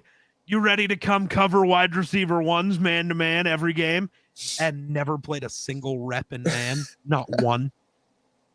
Did he actually not play one rep in? I don't know. I was gonna say it was less than 10% in man. Because Lovey has never ran a scheme where a corner plays in man ever. Lovey is a zone-heavy dude. It's a Tampa 2. Yep. That's all he does. Which is fine, but when Stingley was on the field, he played well. Yes. And so that's I think Forbes will as well. It's just you're looking at a generational corner versus a good corner. So that's the problem. Before we end it, just because, we're talking about Forbes, I think he's a very interesting prospect. Yeah. He's a very small guy. How do you think he fits into the NFL despite that really small frame? I mean... And that's definitely the concern with the guy, right? Right. That and just scheme fit in total. Yeah. And but, I mean, not he's with not Washington. that small. Washington has a scheme. What? They run one of those Fangio-type defenses, if I'm not mistaken. Forbes is 6'1", and he's 166. Forbes is literally the exact same size as Devon Witherspoon. Is he? To the exact poundage. They are both 6 foot tall, 181 pounds. Yeah, and it's just as much of a concern. Concern. It is still absolutely a concern. I don't know. I think you take good players when they're available. Well, yeah. I'm not saying it's a bad pick because of it, but it's definitely concerning. The only reason I think this is such a bad... Like, if the Patriots picked Gonzalez at 16 and then Forbes went at 17, no one cares. It's not as bad a process. 100%. 100%. So, I don't want to clown them too much because it's not a ridiculous pick. Like, for the player, it's more ridiculous. I wonder if they just didn't think Gonzalez would be on the board no matter what. And they just kind of zoned out and just like, Gonzalez won't be there. This is Washington. Or is it a draft day scenario where I don't know who the GM is there in Washington, but he just had a sticky note, Emmanuel Forbes, no matter what. And that just was the process. And so even though Gonzalez was on the board, it didn't matter because that was always the play. Which is just ridiculously dumb. But like, I don't know. There's still a thing. If it's your guy, it's your guy.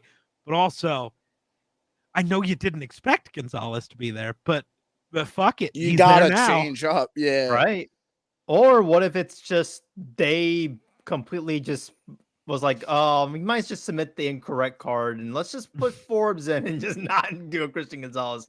What if it's like the wrong card? Somebody called him and said the Steelers or whoever picked the Jets selected Gonzalez, so they went, damn. I guess we got to go Forbes. There you go. What if it's that? You never know. I guess we'll never know. Belichick called him. Yeah. Belichick. So the Jets just took Gonzalez. So yeah. Okay, you know what? Washington would fall for that. You know what? Yeah. Yeah. No, it wasn't even with Belichick. It wasn't even another GM. It was just some fucking kid. Comes running. Somebody's like son comes running into the room. Gonzalez is a Jet. Gonzalez is a Jet, and he runs out. And they're like, well, fuck. Oh, fuck that. I guess we got to take Forbes then. And then, boom. And then Belichick. I don't know. I'm just. I don't know what the hell happened. He must have had a bad interview or something. Maybe like a really bad one, or maybe Forbes just had the best interview of all time, but only with Washington. I mean, it's possible. That had to be what happened with Jahmyr Gibbs too. So I mean, what? I mean, who knows? We know Detroit really values the personality aspect of it. Maybe Jahmyr Gibbs was all like. Maybe they asked him like, maybe Jahmyr Gibbs. What do you eat for lunch normally? Kneecaps. And then he was like, kneecaps. Yeah. Like, I'm biting kneecaps. You got the job. Dude, Jack Campbell, same thing. I'm gonna bite your fucking kneecaps. You got the job. I don't know, man. Confusion, man. Oh, just it's that Washington, entire though, so I can't even. I don't. It makes. They never make any sense, so it's okay. I mean, remember when they draft? You want to know the most like blasphemous move they made in the past? It's up there though. A move that has been underrated in terms of how bad it is because Washington makes so many other bad moves. They drafted Fedarian Mathis in round 2 last year when they had Jonathan Allen and Montez Sweat. What? Right. And hold on, wait. Sorry, Daron Montez Payne. Sweat plays the edge. Yeah, Daron Payne. And then the thought process was, they just won't extend Daron Payne. Yeah. Oh wait, they did. So what the fuck they needed an edge last year instead of an interior guy because now they're letting one of Montez or Chase Young go. Well, they're saying that. I'm surprised no one's tried to trade for them yet. Maybe they have. Maybe Washington's just ridiculous. Also, I wonder if it's maybe just at this point we just leave it. Snyder's waiting. Let the next owner decide what he wants to do. That had like potential to be like all-time great level D-line. It still does. No. Chase Young is like it has that potential, I guess, but like it's not gonna. Chase Young is still so the dream's good. over. Oh yeah, but like Montez Sweat is still so good, and so is Daron Payne, and so is Jonathan Allen. But like, I don't know. It won't be if they're all healthy next year and they actually all play on the same team. It's gonna go hard. I just can't imagine it happens. I feel like I've been waiting for it to happen for so long, and it just hasn't. So I've been waiting for it for 3 years, and two players were ever injured, since Chase Young got drafted. I've been waiting. I know that's too long. That's too long. I feel like it's just not down to occur. The football gods hate us. Washington can't have good things. Ever since the terrible Snyder just Taylor has to get out. Since the terrible Sean Taylor memorial, they don't deserve nice things. When the new owner takes over before the season, no Schneider. Right. It's the greatest O-line, D-line in history.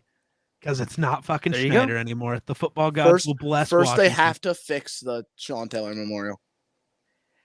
They have to. That was the worst thing ever. Oh my You know what I'm talking about, right? Dude, yeah. I'm so mad. Because none of it was correct, and it not a single thing. That's not true. They got the cleats and the face mask. They got his jersey the face mask right. was wrong. They got his jersey number right, but they got the jersey itself wrong. At least they got the number right, man. Baby steps. Dude, my biggest issue: why the fuck was it not actually a statue? Why was it a fucking? It was literally a mannequin. It wasn't even a mannequin. They didn't even spend the money on a mannequin. It was just some bent rebar that you put a jersey on. It wasn't even a mannequin. Sorry. I know. It's the fucking. This is what happens when Dan Snyder owns your goddamn franchise. And this is why Washington won't have the best D-line of all time this year. Because they're selling. They're selling. Schneider's gonna sell. Yeah, I thought it happened. Washington isn't allowed to. Washington isn't even allowed to have a name until last year. All right, they're not allowed to have good. I don't want them to have the name they have. Well, I call them the command strips. I call them the commies. It's the commies.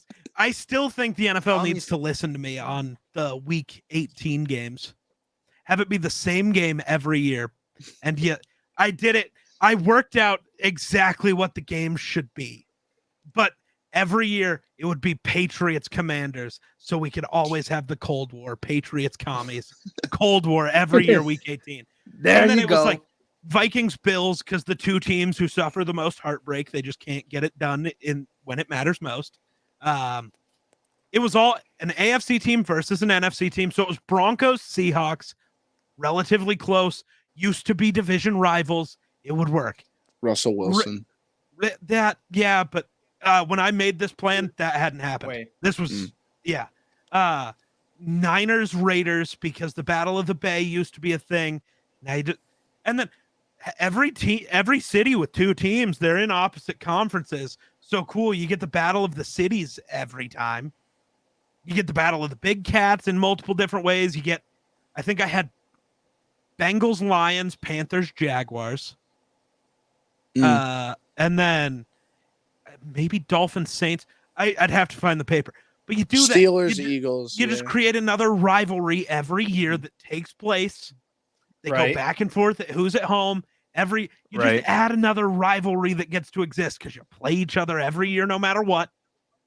And it's always in week 18. I'm sorry to be Mr. Ruin the Fun, but then that would also mean in the 18th week of the season, and the players would despise that. There already is. Oh, okay. I thought you meant like an 18th game. No, like week 18. You're saying replace week 18. All right. Yeah. That's my bad. Instead of it just being random schedule, it's always this schedule. Yeah. All right. It's always these teams, final game of the year.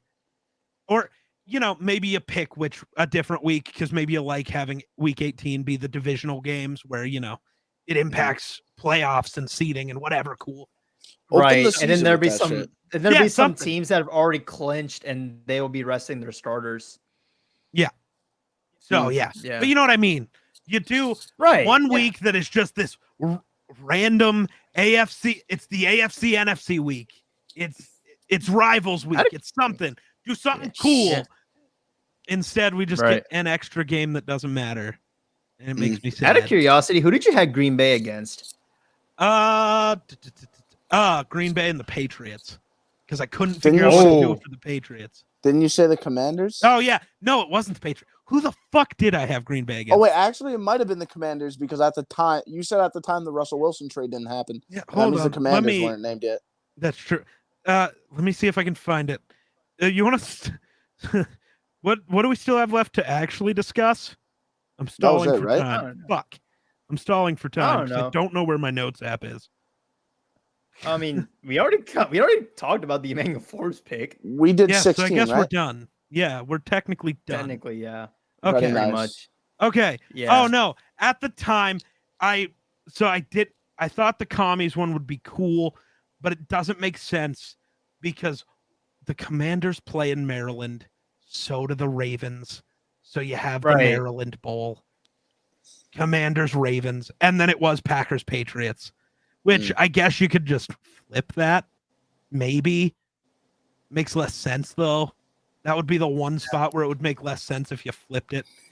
I'm assuming you also put the Rams and Chargers against each other because Battle of LA. Rams, Chargers, Cardinals, Chiefs. That one's tough. There was just nowhere to put either of those teams. Yeah, I was just about to say probably they were just a random thrown together. You got Bucks, Dolphins, Jags, Panthers, Titans, Saints, Colts, Falcons. That was the other one that it's just like there's nowhere for these to go. And then Matt Ryan happened, so now there's a reason. There's a connection. And now Matt Ryan's cut. Yeah, fuck. Oh, you want to hear something crazy? 2015 MVP. Not on a team. 2016 MVP, not on a team. 2017, very close to being MVP, and then he got hurt. Also not on a team. That's crazy. Yeah. Wait. Yeah. 2016's MVP technically should have been. Wait. No. 2016 was Matt Ryan. Who was 2015? Cam Newton. Okay. What year was Derek Carr supposed to win MVP? It was either 2015 or 2016. It was 2016 because he got injured. But Brady won the MVP that year. Oh, that was 2018. 2018, I think. No, 2018 was Mahomes. Yeah, that was 2018 Patrick Mahomes. Hold on. Wasn't I'm 29? just Googling it. it was 2018 with Mahomes. You're right. 2018 Patrick Mahomes So that won means it. 2014 for Brady won Derek it. Carr. Holy shit. Is that right? I'm That looking. Hold on. Wait, no, 2014 was the Reference. JJ Watt year. 2014 should have been JJ Watt, but instead was Aaron Rodgers for no reason. MVP. Right? So it was 2016. Who won 2016? Matt MVP? Ryan. Matt Ryan won okay. that. It wasn't Brady, but it was gonna be Carr until he got hurt, which is valid. Which is tough. It's so tough. Yeah, I wonder how the world changes if Carr wins that MVP. How would that have affected Derek Carr's legacy? How would that have affected LeBron's legacy? That's the real question. Right. What happened tonight? Damn, that got out of hand at the end. What did? Basketball. Warriors-Lakers game. No. Warriors won that, right? expected. They win at home in Game 5, so that they don't get blown out because they can't play on the road. I wish NFL meme culture was as good as NBA meme culture. NBA meme culture is so good. Yeah, NBA culture just sucks. It almost makes me NBA want Twitter to be an can NBA be fan. a very hectic place to be at. If I have to listen to one more motherfucker talk about LeBron or this series without any knowledge of how it works, if I see one more Warriors fan, well, the Lakers are only winning because they get to shoot more free throws because the refs are on their side. No, when your team only shoots threes, you don't get fouled ever. The Lakers never shoot threes. They just drive, so they get fouled all the fucking time. Understand how ball works. Bugs me so much. Yes. And then overly hating LeBron for no reason is wild. Exactly. And Kobe Bryant's my favorite basketball player Kevin of all Love time. carried LeBron straight up. Oh my God, I'm going to beat you. I can't even do that.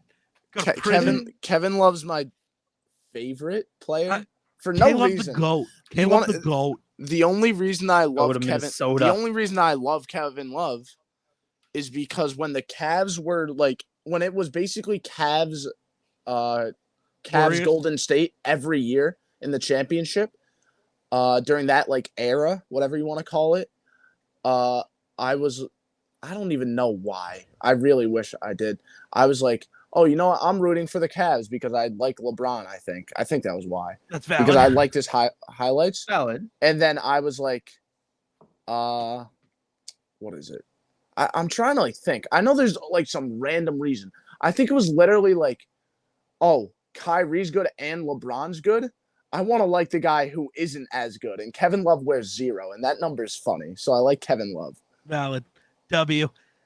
Kevin Love, the GOAT. And now it's just became a meme. Now it's just killing it with Miami. So you're rooting for the Heat to win it all. I mean, I like OKC because they trade for picks every year, and that's funny as fuck. Picks, and they never draft anyone. Mm-hmm. I hate that motherfucker Shai Gilgeous. He's ruining everything. Gilgeous Alexander. Yeah, he's ruining everything. He's winning us games. Yeah, he's winning us games. We need to trade all him NBA away. First team. I know that's the problem. We need to trade him away for trade him to Minnesota picks. For Rudy Gobert and a bunch of first-round picks. I don't want Rudy Gobert. I want more picks. Well, instead. Rudy Gobert won't win you any games, so it's okay. Rudy Gobert and we got to make the money work. Yeah, you got to eat his money so we can eat Shea's money. I don't know a lot about the NBA. I just know about NBA meme culture, and NBA meme culture is funny as fuck. That's the one thing it does better than the It's true. I retweet a lot of NBA memes. Turns out Max Iguodala. I'm just even gonna lie. He was kind of cooking with that. Yeah, he was kind of cooking. Never made the big shot in the clutch. It was all. It wasn't Iggy though, which annoys me. It was Clay. Yeah, it was either Clay. But the problem was Steph was always getting double teamed. And then after Clay, it was KD, which exactly. And that's not a knock against Steph. You can be the best player on the court for 45 minutes, and sometimes you're not for the last 3. Exactly. And the problem is Steph is the greatest shooter ever. Yeah, you're gonna draw a lot of attention. You're gonna have teams try to triple guard you. That's the problem. See, you're making that as a meme in front of the wrong person. I'm a Timberwolves fan. That's where Kevin Love was actually a superstar. Kevin Love is my GOAT. Did he win a championship with the Cavs where he carried, by the way? Lobozo. Lobozo. The GOAT. That's like my friends actually. Kobe was my guy. They talk about the NBA because I'm just valid. I'm just making memes the entire time. Dude, I'm okay with that. As long my biggest thing is don't try to tell me you're completely serious and these are like real takes and then just meme. That pisses me off. If I know you're just memeing, let's meme. I'm cool. I won't act like I know about the NBA because I don't. Right. But I'll fuck around and say that Kevin Love is the second best shooter of all time behind Shaq. Like, yeah.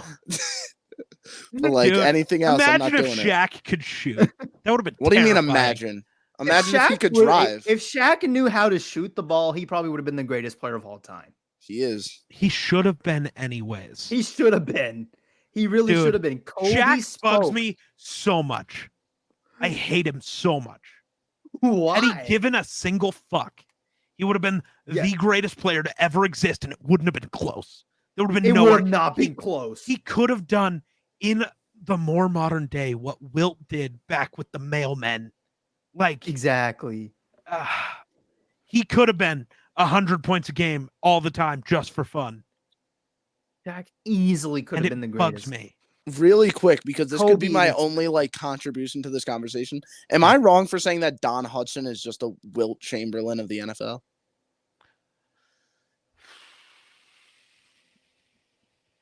I don't know enough about Don Hudson off the top of my head. He was the first 1,000-yard receiver, and it took like 30 years for someone else to do it.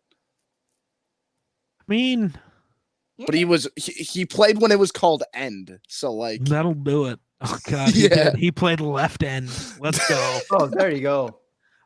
A left end with 74 catches for 1,200 yards and 17 touchdowns.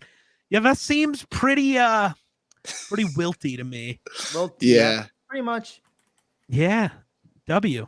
Yeah, W contribution. Don Hudson. Yeah. All right, that's it. You could go back to talking about fake let's sport. end. This has been a 3-hour show. It's 3 hours. We might as well end it. Unless if there's a pick later on that you like. We can just go over the next 16 like next week.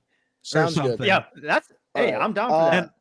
And I gotta go deal with no huddle on fucking Saturday. So do you have a 5-hour block planned out? Because I hope so. Well, I send you my topics, but like if you're fine going as long as you want, I'm fine doing that. I can cook. So tell me this really quick. I'm planning on your episode, and I'm sorry about that. Hammy, by the way, I'm just gonna tell the viewers because fuck it. Shameless plug. For it. I don't the care. Goal Line podcast available on Spotify. No cap. Plug your the Goal Line podcast available on Spotify. Space Goal Space Line Space Podcast. Also at No Huddle NFL on TikTok and Instagram. That is No Huddle NFL with no capitals and no spaces. Also available on Twitter at No Huddle NFL. You just need your own website. Good God. I do. I have a link tree. Should I plug my link tree? Yeah, that might be the better plug. Whatever. Yeah. Too late now. I'll plug it in. I'll plug it in. So anyway, what I was gonna say, are you fine like separating it into multiple episodes? Oh, sure. Because that's kind of like I learned that's better for like podcasting instead of forcing people to listen to a 5-hour long show to force them to listen to 5-hour long shows. It's interesting when it comes to that. It depends on the type of show you run. Mm-hmm. A fully sports show, you should break it up. Yeah. Like, so my podcast isn't just sports. Mm-hmm. Normally my most viewed podcasts are the ones that are 5 hours long because it's just rambling. But that's your brand, right? But I could tell with you that's your brand. Yeah. Oh, 100%. With me, that's not my brand. I kind of there you go. You're to the point, and I get it. Yeah, I don't want to like you heard me during this. The amount of times I said, "Let's move on to the next pick." Yeah, because like that's kind of like and that's fine. But every show, in my opinion, needs someone to do it. Yep. Like I heard Jake plays that role with you guys. Am I right? 100%. Me and Miller just go. Yeah, I can tell Miller does. I've seen the Run the North dog. Yeah. Dude, there's a Scuffed Ass podcast episode with me and Miller. 4 hours? 4.5 hours long. I saw that one. And there was no Jake, I imagine? No Jake. There was one with Jake where Jake left an hour and a half in and we went for another 3 hours. Jake just dipped. Yes. And we just kept going. That's great. Listen, I wasn't if that the I one where he wanted was to. complaining about the Lions game? No clue. I don't. If I wanted to, I could ramble a lot. With me, I just kind of like, I don't want to say I try and act professional because I don't want to sound like I have like some fucking weird superiority complex, Well, but I kind of like try and make it like goal. Yeah. Like it, and that's totally okay. You want to have a sports show, which makes sense. Yeah. You don't want to have. There's a reason my show is called the Scuffed As Podcast. Like it's just scuffed. It just exists.